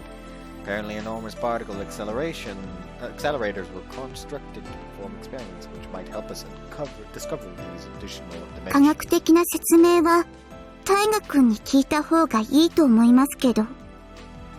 Right, these kind of theoretical ideas require a bit of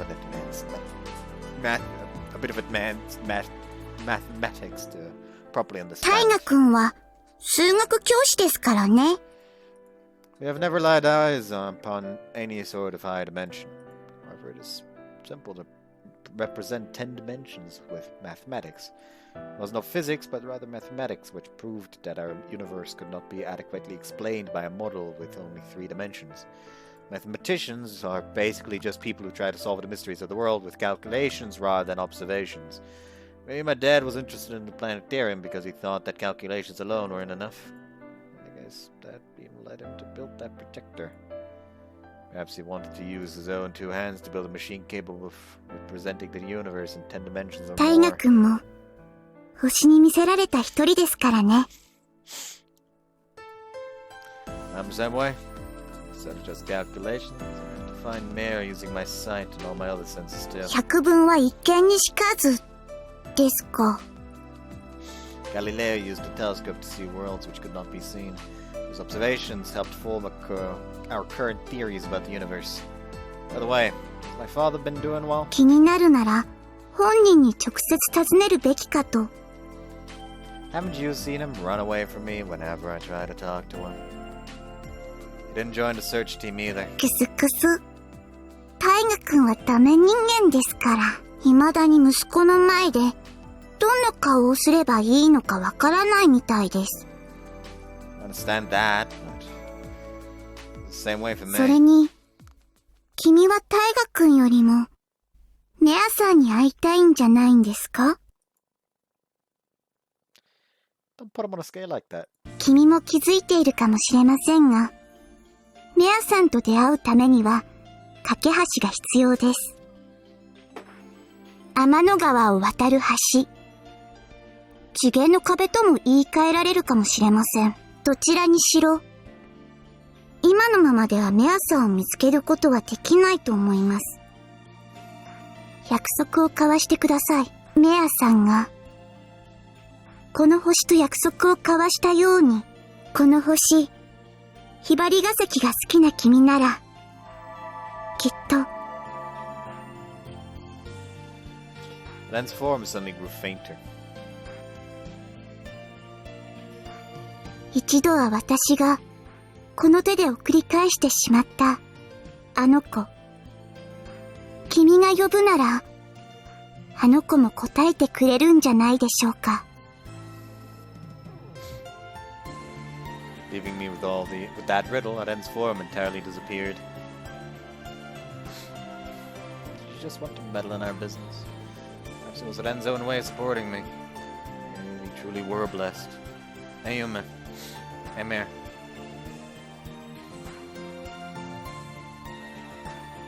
日が傾いてきたね。遠くの街並みがオレンジの中に沈んでいって、風が冷たくて気温も下がって、もうすぐ星が見える時間になるんだね。それでもまだ待つんでしょ？私たちが加わってさらに大所帯になれば寒さはもっと和らぐんじゃないでしょうか。二人ともどうして？ゆめさん、家からあったかい飲み物を持ってきたあら、皆星さんも来たんだ。私はずっと前から来てたんだけど、っていうか、そのセリフは私たちが言うべきだと思うんだけど。二人とも、ひばりが崎に戻ってたんだ。はい。と言っても、さっき着いたばかりですけど。大学、もう冬休みなの？いいえ、それはまだ先です。というか、試験の真っ最中よ。ですから、明日にはトンボ帰りの予定です。どうしてそんな。お母さんから連絡があったのよ。小ヶ坂くんとゆめさんがまだ隕石を探してるって。それで、最近ニュースでこの地域が大雪に見舞われていると聞いていましたから。気になって、休日使って戻ってきたんだね。はい。いても立ってもいられなくなりました。まったく。これで単位落としたら小ヶ坂くんのせいだからね。私たちも戻りました。あれ？小桃先輩と小雨先輩だ。応援に駆けつけてくれたんだよ。応援したい相手は、今は山の中みたいだけどね。それでも、祈りくらいは通じると思いますよ。その前に、こんなに人が多いと、この場所は底が抜けるんじゃないでしょうか。灰の重さは体重に比例するわけですね。別にうまいこと言わなくていいから。みんなで固まってた方があったかいしね。ちなみちゃん、ようちゃんとは電話つながった？うちからかけてみたけど、やっぱり出ませんでした。そろそろ探しに行った方がいいと思います。暗くなってきたから、二次遭難の可能性もある。そうだね。葵さんの言う通りだと思う。じゃあ、やっぱりここで待つしかないのかな。でもゆめさん、小ヶ坂くんのこと心配なんじゃない？心配だよ。だけどね、それ以上に陽くんに心配かけたくないんだ。私たちが探しに行ったら、陽くんは怒るってわかるんだ。だから。それでいいの？心配せずとも、いざとなれば私が探すさ。せつな先輩。君らの体力では無理でも、私なら、ミイラ取りがミイラにならずに帰還できるさ。せつな先輩、小雨が展望台に行こうって誘った時は断りましたよね。そうだな。だが考え直した。私は、メアという死神を一度は襲った身だからな。その罪悪感が、私の足を動かしたんだろうさ。ありがとうございます。礼なら、皆に慕われている死神と、その主に言うべきだろうな。主？陽先輩のことかと。どっちかっていうと、よく鎌で叩かれてた小ヶ坂くんの方が従者っぽいけどね。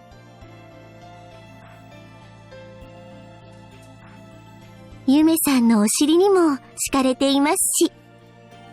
そうなのかな。ゆめさん、軽く何か食べない？お茶以外にも色々持ってきたから。シートも持ってきたし、みんなで座ろう。この場所なら雪が積もっていませんから、ちゃんと敷けそうですね。それじゃあ、用意しましょうか。うん。ようくん。私たちって、たくさんの人に守られてるって、そう思う。だから私も、そんな人たちの力になりたい。誰かを守れる人になりたい。私、決めたよ。私の進路。やっと決心がついた。私の体がもっと丈夫になって、たくさんの誰かを守れる力を持つことができたなら、私、ほぼさんになる。そうしたら、メアだって守れるよね。だって彼女は、背伸びした子供だものね。Mayor from beyond the dimensions. The fuck you say about me, you little shit? The fresh air and blue stars created an atmosphere particular to the season.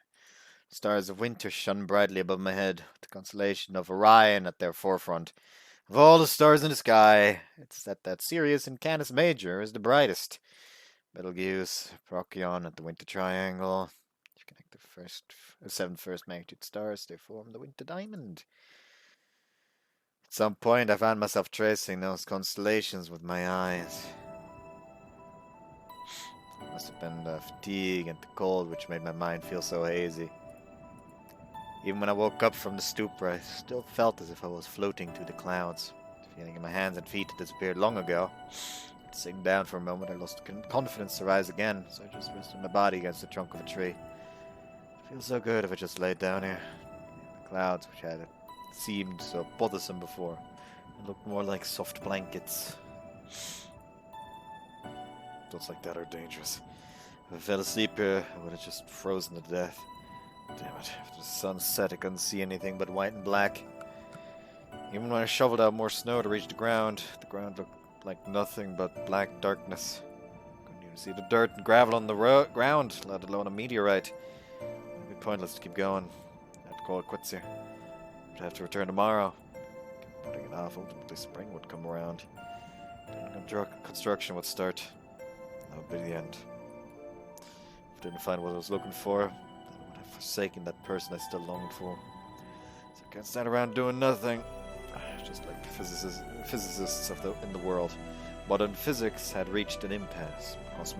Cosmology alone continues to make new discoveries, but even that hasn't resulted in vital new theories. The mysteries of the birth of the universe still hasn't been solved.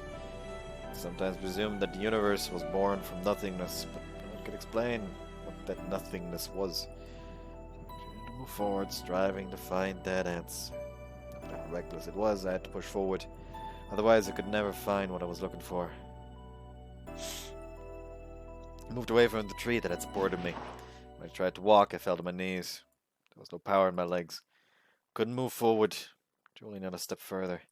Julie, as I thought that, I tripped and fell forward. A haze fell over my vision. All sound was cut off. All 5 of my senses returned to nothingness. My mind and soul returned to nothingness.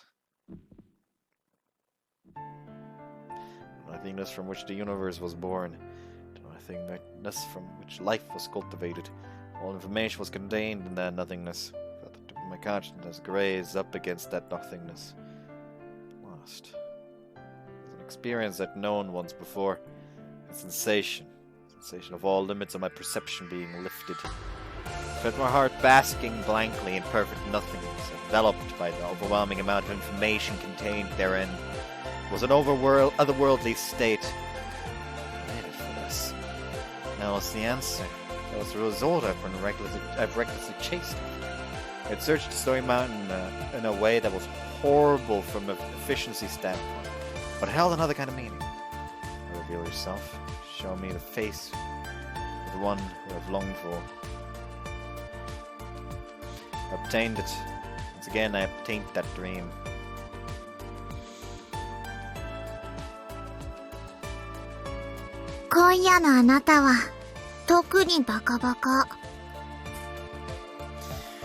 That's the first thing you say to me. 宇宙の誕生とかどうでもいいし。 I'm sure you were playing with my head, so don't deny it. そんなに物理が好きなんだ。 You're the one I love. うん。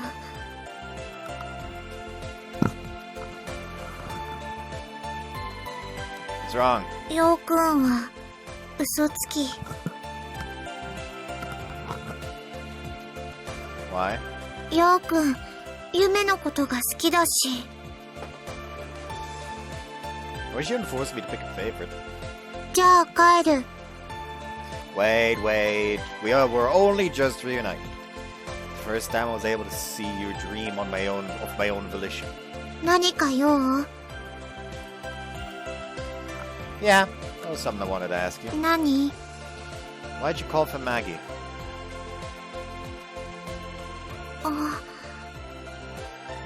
When you wished upon that star, Maggie came flying to you. What did you wish for? Never told me what it was. ふーん。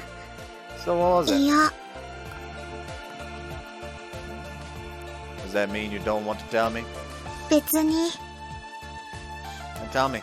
いや、And don't tell me. いや、 It's hard to figure out what you're gonna, if you're gonna tell me, or you're just being contrarian. 何言ってるのかさっぱりだわ。 Did you call for Maggie because you wanted a friend? あ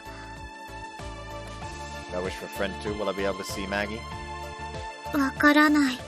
それに、私は、友達が欲しいって願ったわけじゃなかったのかもしれない。私は、最初は、ヨウくんと友達になりたいと願ってたんだと思うけど、それで、カーくんに会って、カーくんが、私とヨウくんの架け橋になってくれて、私とヨウくんは、友達になって、願いが叶ったら、カーくんはいなくなった。だけど、本当は、違うのかもしれない。私の本当の願いは、ヨウくんと友達になるんじゃなくて、友達だけじゃなくて、もっと、別の、それ以上の、Something more? バカバカ。Anyway, I understand. わかったの。私が、ヨウくんとどんな関係になりたいか。 Yeah. ダ What's メ wrong? 私が、ヨウくんとどんな関係になりたいか。わかっちゃダメ。 Why? もし、ヨウくんがわかっちゃったら、ヨウくん、離婚になる。 Why would I do that? 浮気になる。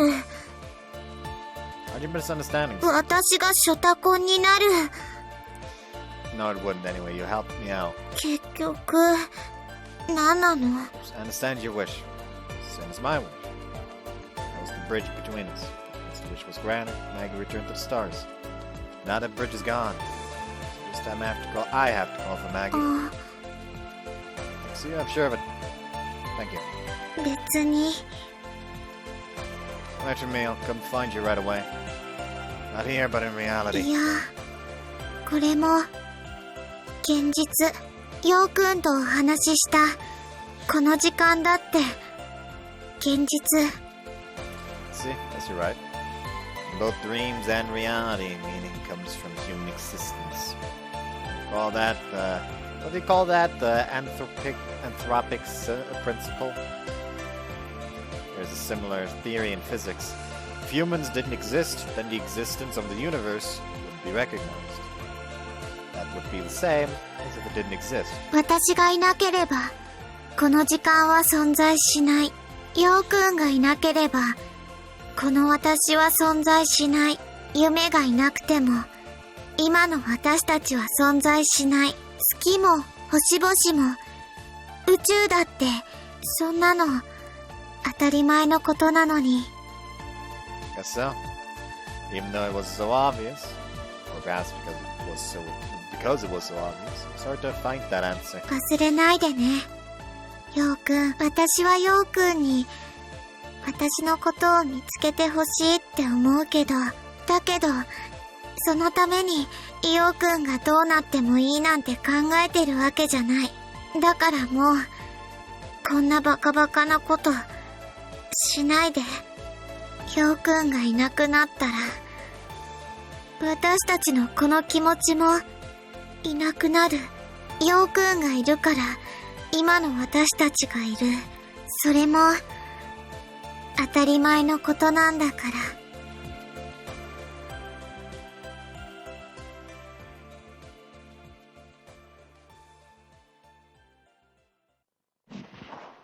Ah! Pulled my head up, which had been buried in the snow. One wrong step and I would have died. Understand, Mayor? Desperately pulled my languid body up and checked whether I was hurt. Used the hand warmer in my pocket to restore the feeling to my numb hands. That's right, after I returned home safely. I wasn't allowed to sacrifice everything else in the name of finding that meteorite.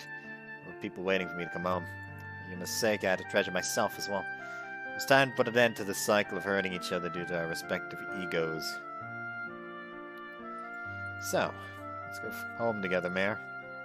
We'll both go say a say hi to... we can both go say to Yume that we're home. A beam of light shone through the dark. A beam of starlight shining through a gap in the trees. But it didn't come from the sky. A shining bird in front of my eyes. A flurry of snow refracted the light in every direction. It was almost like swimming in a sea of stars. As if I might drown in that light. Continuation of the dream. Am I still dreaming? The light gradually dimmed and I saw an outline floating there. See? Don't know, see. Where have you been? Hey, Maggie. Maggie called out to me. It was the first time I'd heard that call. Maybe it just lit my hair on fire. Maggie flapped his wings, did a pirouette in the air, and then flew back into the darkness. Wait! I hastily chased after him. My legs were still shaky underneath me, but I pushed forward despite my struggles. Initially, I feared that I would lose sight of him entirely, but apparently that worry wasn't necessary. The path Maggie had flown down was marked by a faint afterglow.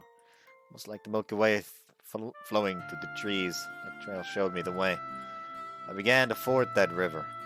It was waiting for me on the far shore. It was waiting for me to cross the Magpie Bridge. I wonder if Mare would get mad at me for saying that dogs are no way of searching for a meteorite. Or one way of searching for a meteorite. As Maggie is Mare's friend, she definitely would get mad. She can please be Mare's friend forever. Even if the wish is granted, you have to go back to your star. The heck did Mare wish for on this star? Spent a long time looking up at the starry sky of Tanabata. Waiting for me, she was there all by herself, looking up from her solitude. There she thought of Orihime and Hikoboshi. She always wanted a family. So, wanted to welcome Mare as part of our family.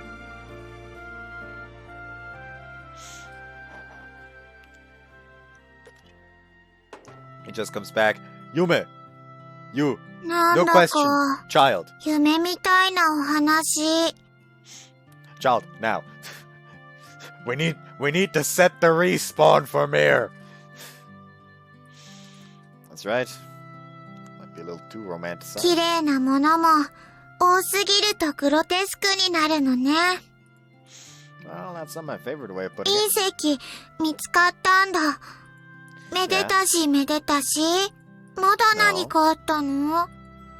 Yeah, that's still a bit of a problem. じゃあ、ヨウくんは、まだお母さんと結婚式あげられないの？どうしたの？ Well, we had our wedding. Although Yume said it was okay if I wanted to wait, since there was still a problem. あげたくなかったの？ That's not it.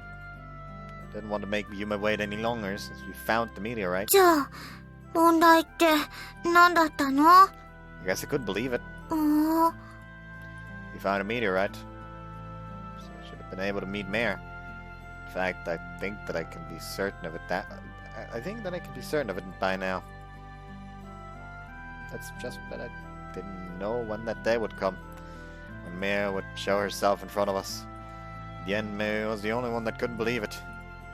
Even though Yume believed. I guess you could say that I was still weak.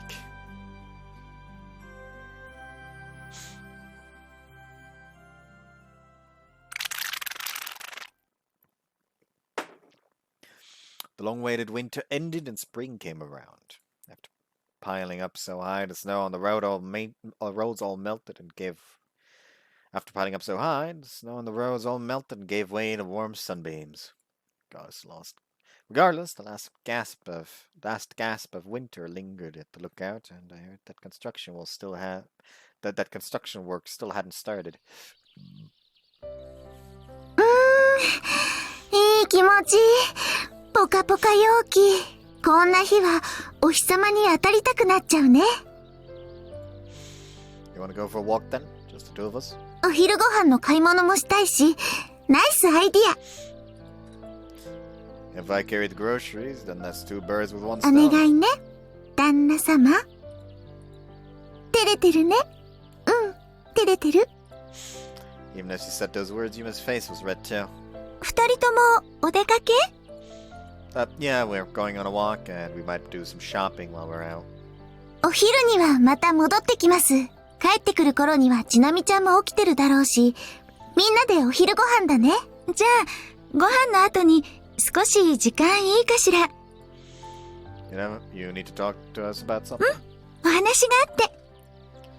何ですか？詳しくは後でね。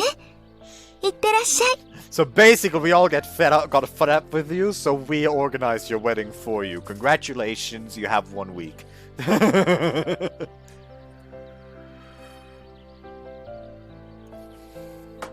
Ishino sent us off with a smile and we headed towards the shopping district.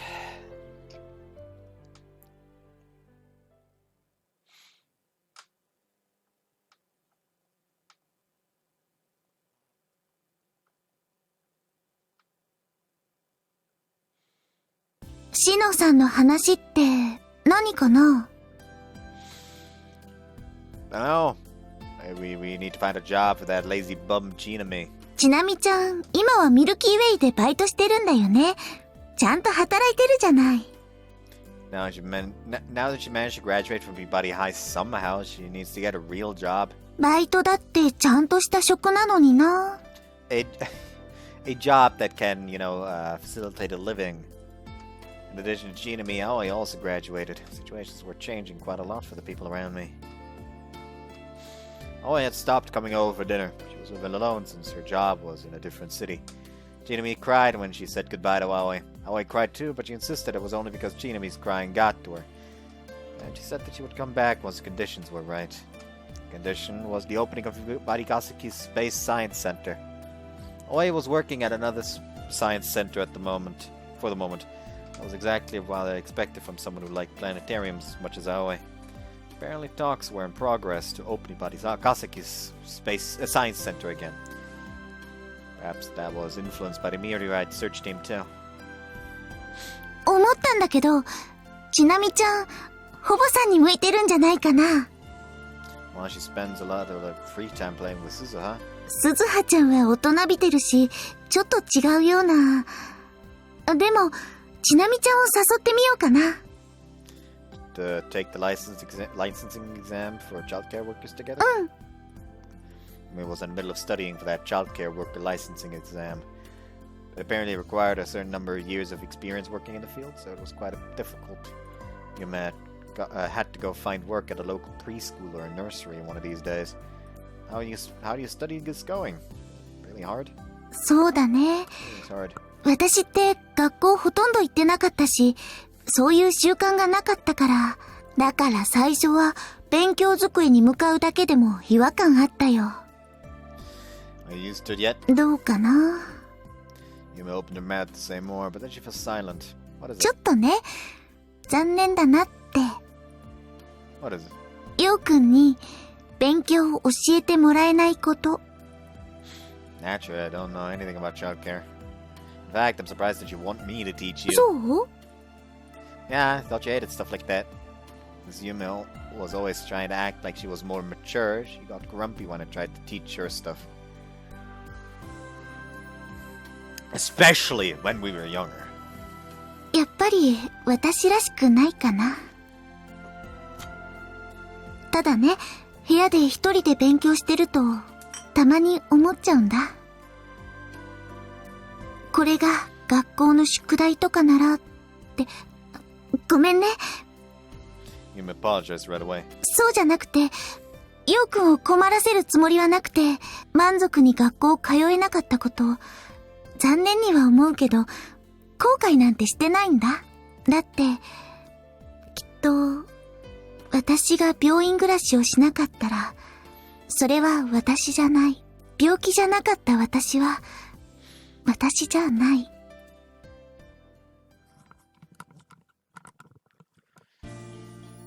Please, man. Yume thinks of her disease as a nightmare, so please reap that nightmare. Send it back. Yume. 病気だけを狩ることは、できない。彼女の病気が生まれつきのものだったら、それだけを狩ることはできない。病気を繰り返したら、多分、彼女自身も繰り返すことになる。直すのと返すのは必ずしも同じじゃないから。病気がなくなったら彼女もいなくなってしまう。生まれつきというのはそういうことなの。今だからわかるんだ。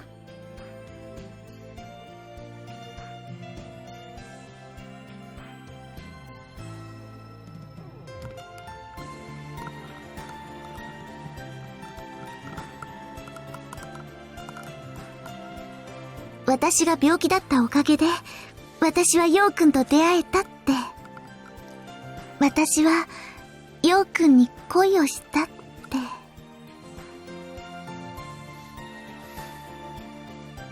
これは、お別れ、学校とのお別れ、最後に、お別れを言いに来たかったの。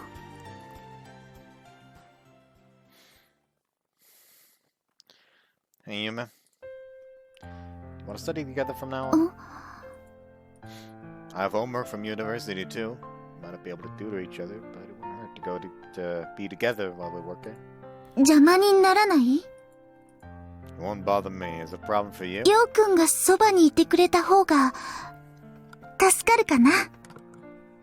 私が寝そうになったら、起こしてね。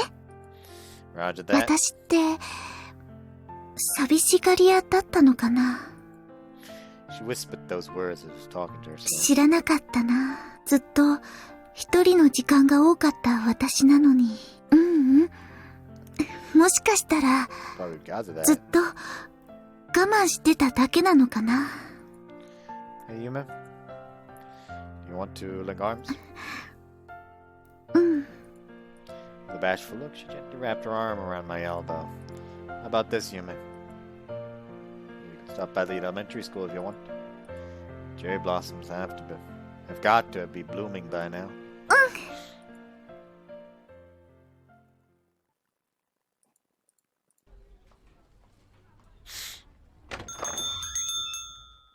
いらっしゃいま Oh, you're hard at work again today. せ。いらっしゃいませ。裏切り者。That's not how you treat a customer.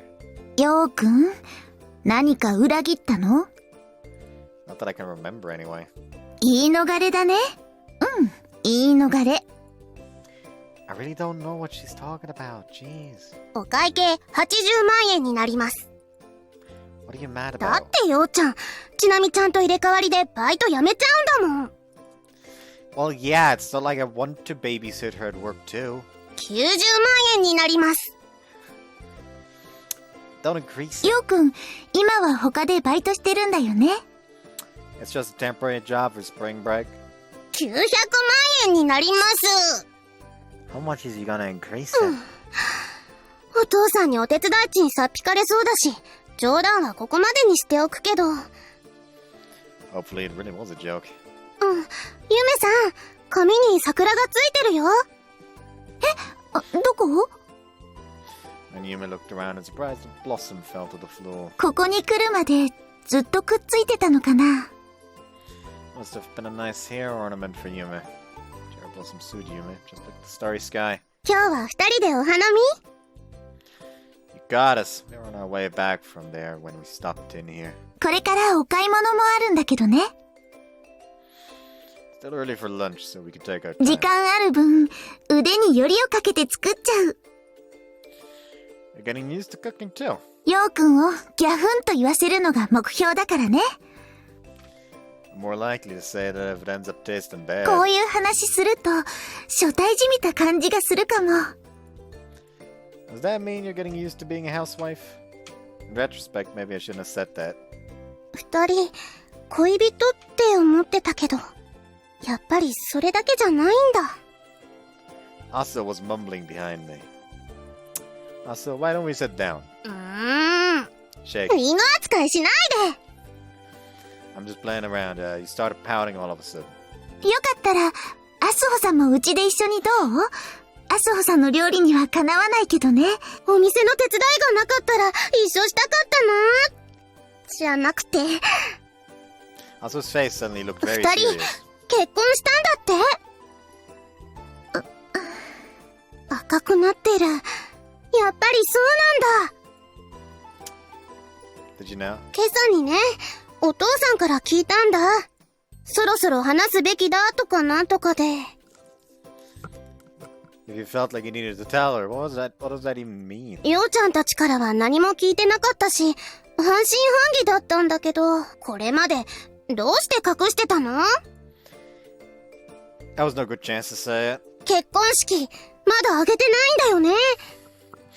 Well, we'll make sure to invite you when we do, so please don't get mad. そんなことで怒ってるんじゃない。ようちゃんの解消なし。Why? だって、ゆめさんを待たせてるわけだし。私は、待たされてるなんて思ってないよ。ゆめさんは強いし優しいから、そんなんじゃないのにな。ようちゃん、式のお金がないとか、そういう理由で待たせてるんじゃないよね。I saved up a fair bit of money for my time working here, thank you by the way. Besides, I intended to use my mother's savings once the real preparations for the ceremony began. It will be the second time I withdrew a large amount, coming right after my payments for university. 私も、おばあ様のお金を使わせてもらうよ。入院費がなくなったし、それに、こういうことに使うのは、おばあ様なら賛成してくれると思うから。I was sure that my mother wouldn't mind me spending her money on the wedding either. じゃあ、式をためらってるのって、メアちゃんのため？お父さんが言ってたよ。三島先生が、かすみさんと千尋さんに、義理立てしすぎているのと同じで、ようちゃんも、もしかしたらゆめさんだって、メアちゃんに義理立てしすぎだって。You and I could say anything メア back. ちゃんは、今のようちゃんを望んでるのかな？ゆめさんを悲しませて。麻生さん、ストップだよ。私は悲しんでなんかないから。私はね、メアを大事にしてくれるヨウくんが好きなんだよ。そんなヨウくんが全部まとめて好きなんだよ。Also gulped loudly. ゆめさんはすごいよ。私だったら嫉妬とかしちゃいそうなのに。私はすごくなんてない。前に言ったけど、私は弱いだけだから。A wry smile appeared on Asuo's face as she shook her head. やっぱりそんなことないと思う。そんな風に言えるゆめさんは強いよ。だから誰もゆめさんにはかなわなかったのかもね。We had already found the meteorite. It was thanks to Maggie's guidance that we managed to find it. We still hadn't met Mare.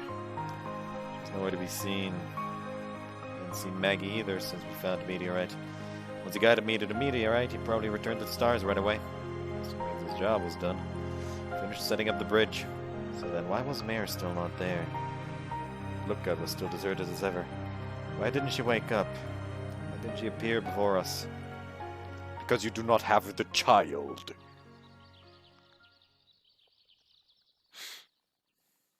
話というのはね、結婚式のことなの。After we finished eating lunch, Shino called us into the living よ room. うちゃんとゆめちゃんも結婚して1年経ったんだし、私が言うのは余計なお世話かもしれないけどね。Is there a specific reason why you're saying this now? ほんとようちゃんは鋭いのね。Shino adjusted her posture and cleared her その throat. 式はいいきっかけになると思うの。ようちゃんと三島先生の。タイガさんを式に呼んでほしいってことですよね。もちろん決めるのは2人だけどね。Shino had always felt like my relation with my father was a bit of a dilemma for her. She wanted to invite him to the wedding. She expected that to change something. Probably wanted Asuo's father wanted to talk. And he probably talked to Asuo's father about it too. So Asuo ended up learning about the wedding. She Probably expected Asuo to talk us into it. だけどね、理由はそれだけじゃないのよ。二人の結婚を親戚の方々にも知らせたい。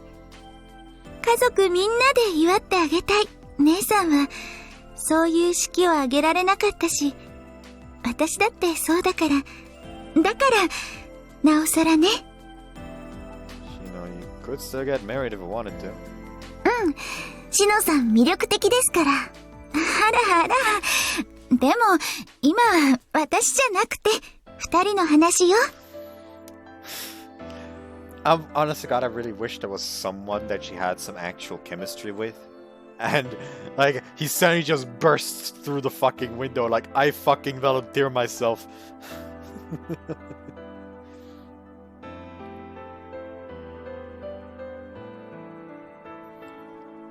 親戚の方々も、三島先生と会って挨拶したいって言ってたわ。だから、私の役目は、先生が逃げないようにすることかしらね。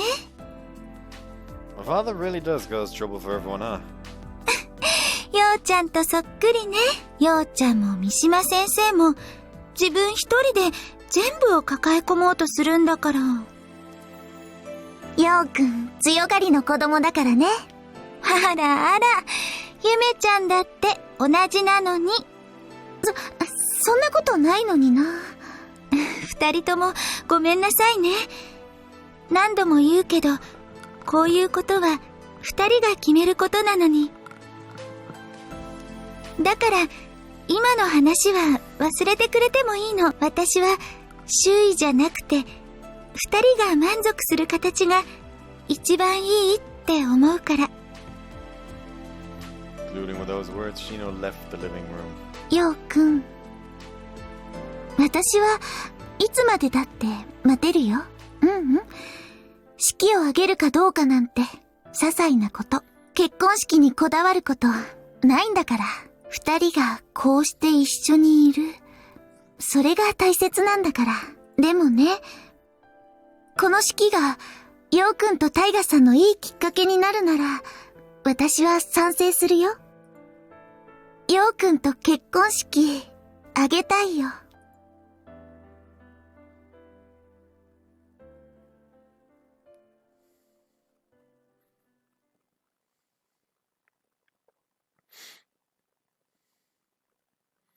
こんにちは、ようくん。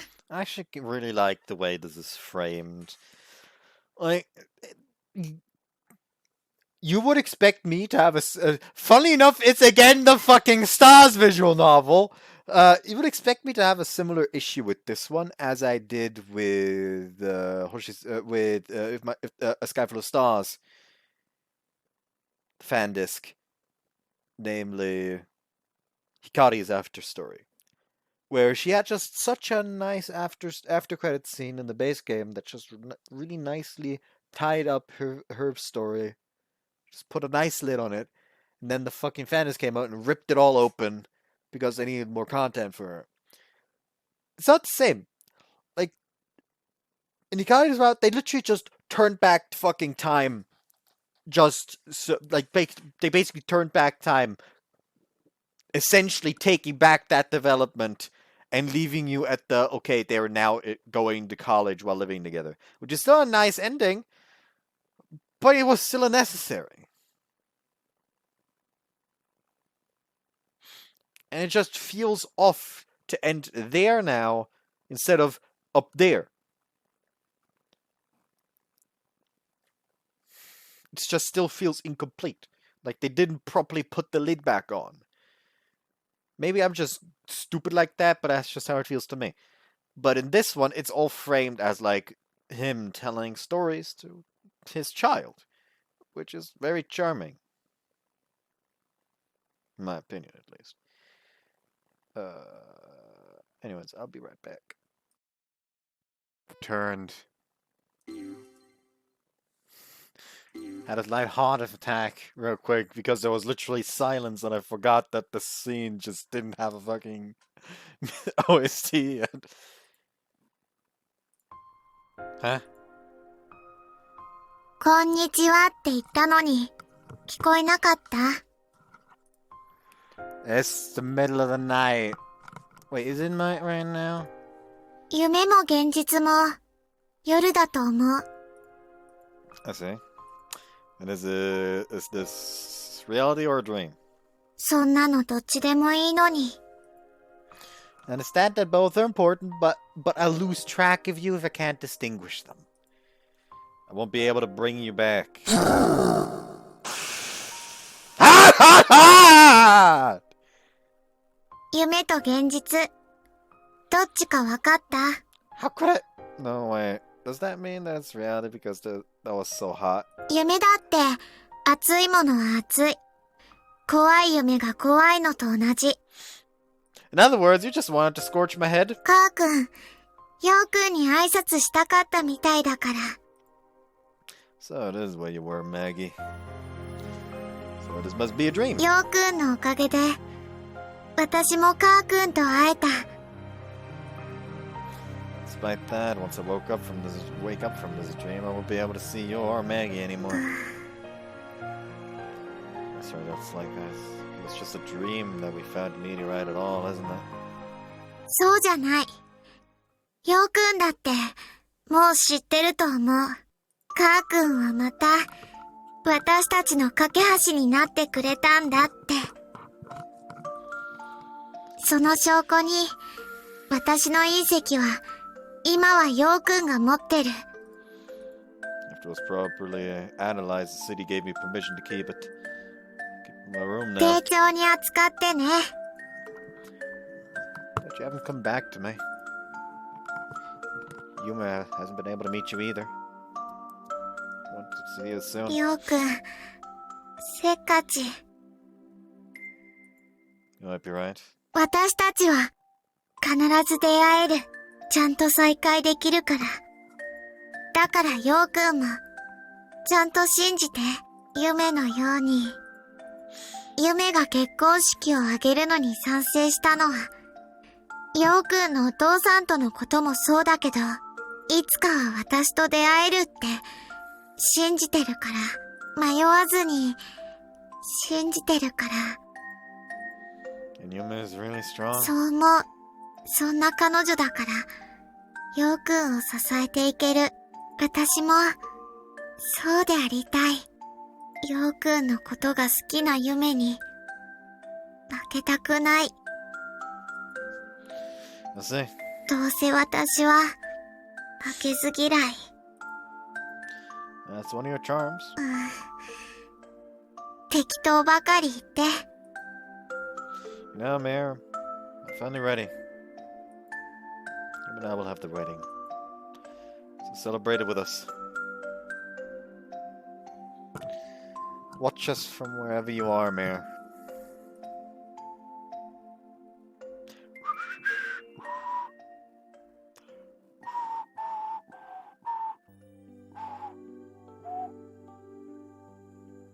Kogasaka yo. You take this woman to be your lovely wedded wife. You promise to live and cherish her in sickness and in health. The man's continued visiting her while she was stuck in hospital with literally no hope of her getting healthy again, and it being very likely that she will die literally like in a fucking year or so. I think he's already got that covered. For better or worse, richer or poor, forsaking all others until death do you part. I do. Kogasaka Yume, do you take this man to be your lovely wedded husband? Do you promise to love and cherish him in sickness and in health? For better or worse, rich or poor, forsaking all others until death do you part. 誓います。 With this ring, seal my promise to my. We are Yume right now. With this ring, I seal my promise to. What? No, I am that we are. Yo, with this ring, I seal my promise to be your faithful and loving husband.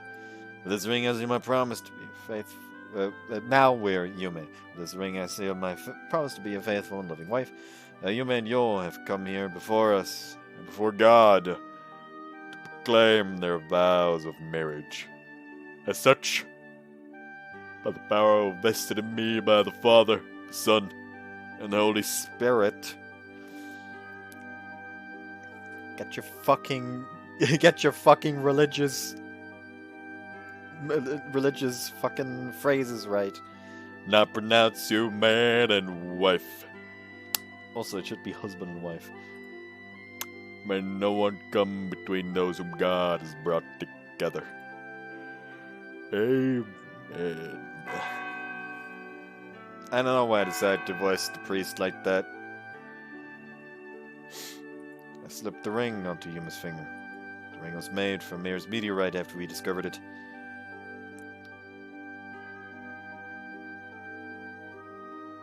Watashi, Yo-kun to kekkon shita nda ne. They're very pretty, CG. Also, so they had both a necklace and a ring made from the meteorite. How many more fucking accessories did they make? Mir's gonna be fucking able to show up everywhere. もしかしたら、初めて実感できたのかな。これまでも、新婚さんらしくしたいなって思ってたけど、なんだろう。この気持ち。なんて表現したらいいか、わからないな。2 months had passed. It was already June by that time. It's not like Yume was obsessed with being a June bride, but the timing did line up perfectly for the wedding date. I probably feel the same. Because it kind of feels like the day that we all celebrated you getting out of the hospital. Like the day. そっか。だから、嬉しいのに、泣きそうになるのかな。Maybe everyone at the ceremony felt that way, not just us. Everyone congratulated us as we walked down the aisle. Even though it was a bit awkward, we smiled bashfully as we walked. ようちゃん、ゆめさん、おめでとう。これからも仲良くね。行く久しく、お幸せに。それにしても、たった2ヶ月でよく準備できたわね。挙式ってすごく大変って聞いたことあったのに。小ヶ坂さんは、こうと決めたらまっすぐ突き進みますからね。まあ、隕石捜索でもそうだったから、今更かしら。ようちゃん、ゆめさん、おめでとう。Oh, I just popped the fuck out of my knee. その泣き虫、やめてったら、私まで泣きそうになるじゃない。素敵です。感動です。鈴葉も、もらい泣き。お兄ちゃん、お兄ちゃん、お兄ちゃん、ゆめさん、ゆめさん、ゆめさん、おめでとう。 So she does do the 3 thing on purpose. こっちは、とてもうるさい。でも、ちなみさんは式の最中、ずっと泣くのを我慢してたから、今は、たくさん泣いていいと思う。そうやって、笑顔を浮かべながら。We walked slowly down the road. Every step corresponded to the feelings we had built up over the years. Those feelings turned into the memories that we still share. The memories acted like a guide to the future, shining a light for us to follow. ようくんからもらった指輪もそうだし、このドレスも大切にするね。私の思い出、宝物にするからね。We both bought the wedding dress instead of just renting it. Owing to Yume's family situation, we skipped the traditional engagement gifts. We didn't have separate engagement rings either. So I wanted to at least give Yume something. And I bought her dress as a present. まさか私まで呼ばれるとはな。友達の結婚式、私は初めてですが、せつな先輩も同じですか？当然だろ。私は友人が少ないからな。威張って言えるこの人はすごいわね。しかし、服が窮屈で叶わないな。洋式でなければ、巫女装束でも問題なかっただろうに。和式だろうと浮くと思うけどね。おい、小笠か。後で集合写真撮るからな。式の思い出はカメラマンの俺に任せてくれよ。もちろん、嫁さんとのツーショットもバッチリだぜ。Flash on his camera was going off even while he talked, making Yume look a bit embarrassed. Then, just before we left the church, I heard another voice speaking to me. How did he get here? Never responded to the invitation まっ letter. たく。俺の席までちゃんと用意してたんだな。無視してくれてもよかったのに。タイガさん。よ、俺から言えるのは、一つだけだ。二度と、手放すなよ。Yeah. You don't have to tell me I wasn't planning on it. なら、いいさ。じゃあな。Wait up, Dad. I was trying to leave the church, but he wordlessly turned around when I called for him. Gotta say one thing as well. Is it okay for me to depend on you? I have a favor to ask. I want you to do some work on the meteorite we found. The meteorite was in bad condition when I found it. It was so fragile that it seemed like it would erode away. Part of it had been molded into the ring, which I gave to Yume. I want to turn the rest of it into a pendant. And I'll hold on to that. それなら、専門業者があるんじゃないか？どうして俺に聞くんだ？ Because you seem to know a lot about that stuff. Is the pendant around your neck made from a meteorite? I was thinking about it because it's the same shape as the one inside the Astro Club's music box. 頼みって、そんなことでいいのか？俺でよければ、お安い御用だ。Thank you. なあ、よ、一つだけじゃなくていい。頼りたいことがあったら、他にも頼れ。俺はま、逃げないように努力するさ。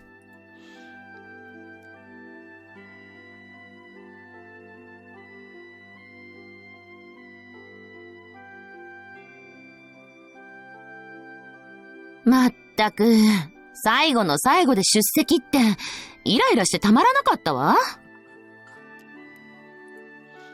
私は感動しました。三島先生をご招待して正解だったと思います。親なんだから、出席は当然でしょ？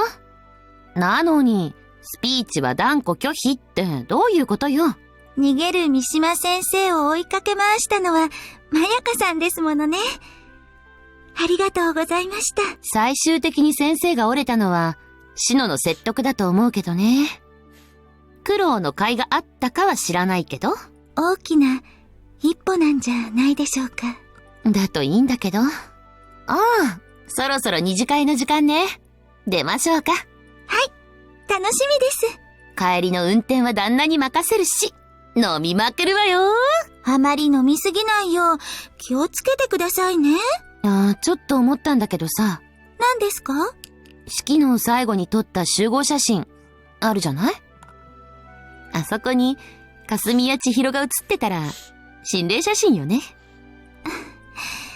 姉さんと先輩も、二人を祝福してくれたでしょうか。きっとね。神主である私が言うんだから、絶対よ。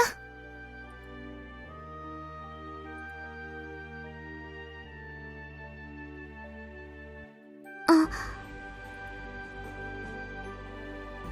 そうですか。来ていたんですね。かすみさんに、千尋くん。そう。お別れの挨拶ですか。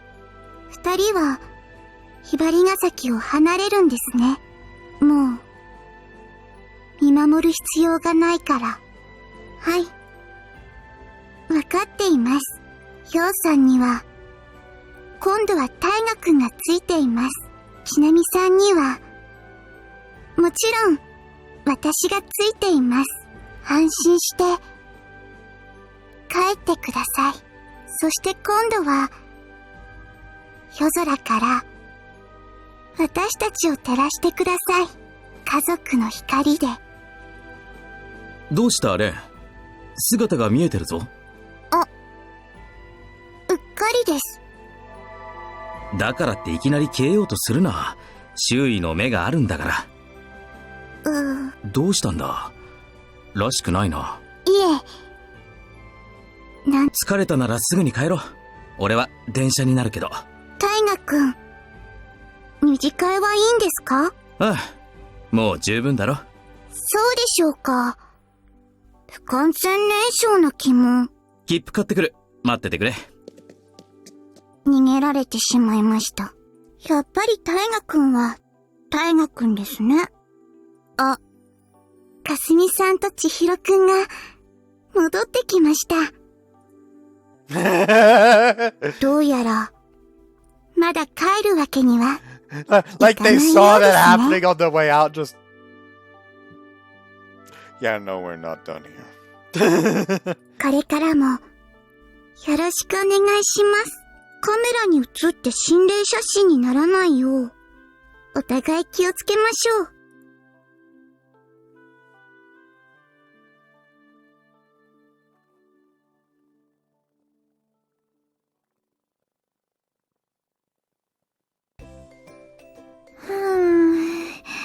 Oh, よーく she's shit-faced.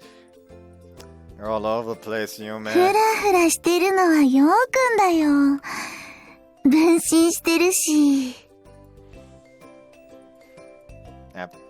After the after party, we had an after party and finally went home. It was well after midnight by the time we got home. Jinami had fallen asleep on the train ride home, and by this point, Shino had retired to her room as well. わーい、よーくんがいっぱいだ Yo, why is the man looking like a fucking JRPG protagonist?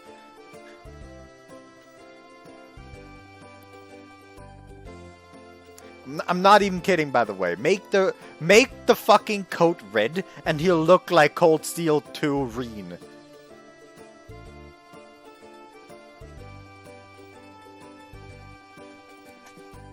Hold on.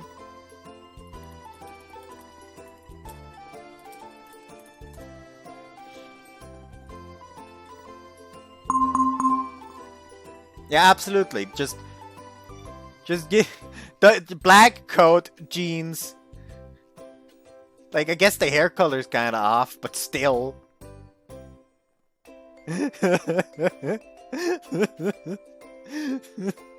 Hold on.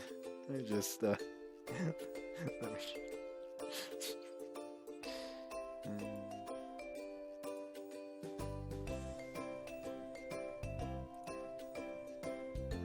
Hold on, this doesn't work. Hold on.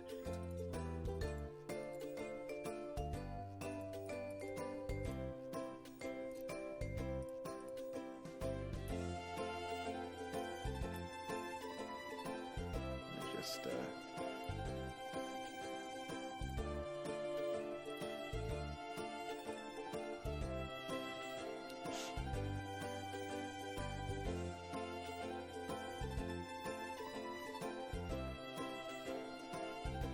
see what I mean?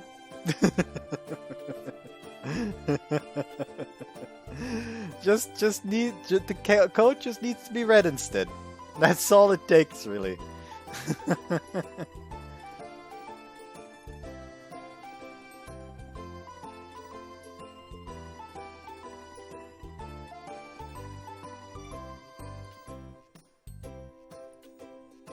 You're pointing at the bed. どのよーくんにしようかな。 What's she gonna do when she chooses one? 選べない。全部好き。 Started nuzzling her face against one. これはよーくんじゃない。 However, it was actually a pillow that she was nuzzling. それともまさか、これがよーくんの知られざる一面？ What kind of hidden side is that? 私に隠し事するなんて。かぶー。 She was nibbling on the pillow. What do I do with this drunken cat? あう、めまいが。 You can sit on the bed. If you want, you can go to sleep right here. うん。まだしてないことあるし。 What's she trying to do now that she drank at parties so much? Well, at least sit down. I'll bring you some water. 大丈夫だから。だから、ここにいてほしいな。 She held onto the sleeve of my shirt. Just like that, we sat down side by side on the bed. 私、お酒って初めて飲んじゃった。これがほろ酔いって言うんだね。 You're not tipsy anymore. You're fucking sloshed. tipsy is feeling slightly dizzy. Actually, they call that being drunk. こんな姿、久垣先生に怒られちゃうな。He never forbid you from drinking alcohol. I'm sure he would forgive you, considering the occasion. The fact was that Hisakaki came to the after party and he didn't stop her from drinking. He just casually stood by and kept an eye on 今 her. 日久垣先生が止めなかったのは、ようくんがいたからだよ。ようくんが、私が無理しないよう気遣ってくれてたから。だから、逆にちょっと無理しちゃったけど。Don't be like that. You're such a contrarian. いいんだもん。カブー。 Don't bite my hand. Then Yume held my hand and interlaced 手 her fingers. 繋いじゃった。 We held hands on our date too, didn't we? いつだって繋ぎたいんだよ。Her speech was slurred but happy. She was on the verge of nodding off. Maybe get some sleep. まだ。 It's hard for you to walk back to your room. If it's hard for you to walk back to your room, you can sleep here. それは、そうしたいけど。How about to get your pajamas? ダメ。まだ、待って。だって、やることが。Something to do. I felt her weight on my shoulder. She must have been at her limit. She started snoring right away. Fixed posture and laid her down on the bed. She still hadn't changed her clothes, but there was nothing for me to do about that. Good night, Yume. Turn off the light. Then I climbed into bed too. Her sleeping face was right next to me. Her skin was illuminated by a beam of starlight coming through the curtains. I looked at her face. I covered her hair with my fingers. The other hand was still holding her hand. The time was very precious to me. As a husband and wife, we could share this time whenever we wanted. That's what I thought about as I lay there. I stroked her hair silently until I fell into sleep too.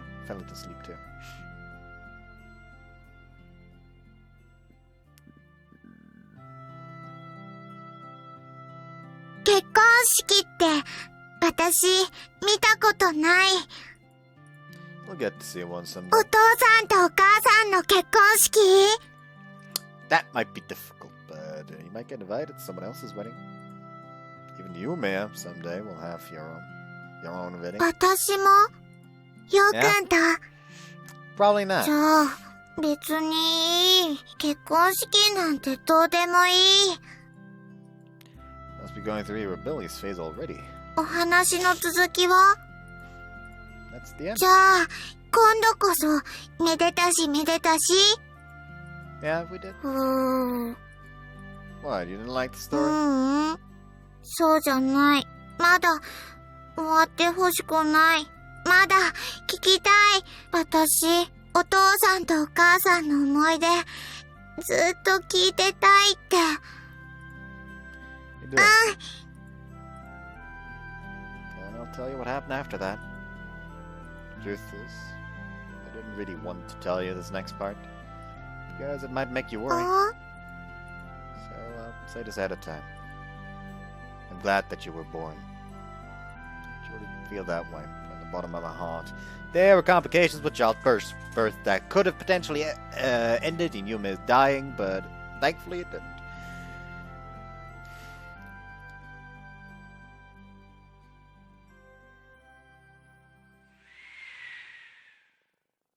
風が気持ちいいね。 It sure do. Maybe I should feel it after ending this part. Except I won't, because it is 1 a.m. Hope you guys enjoyed this one. See you next time. Bye.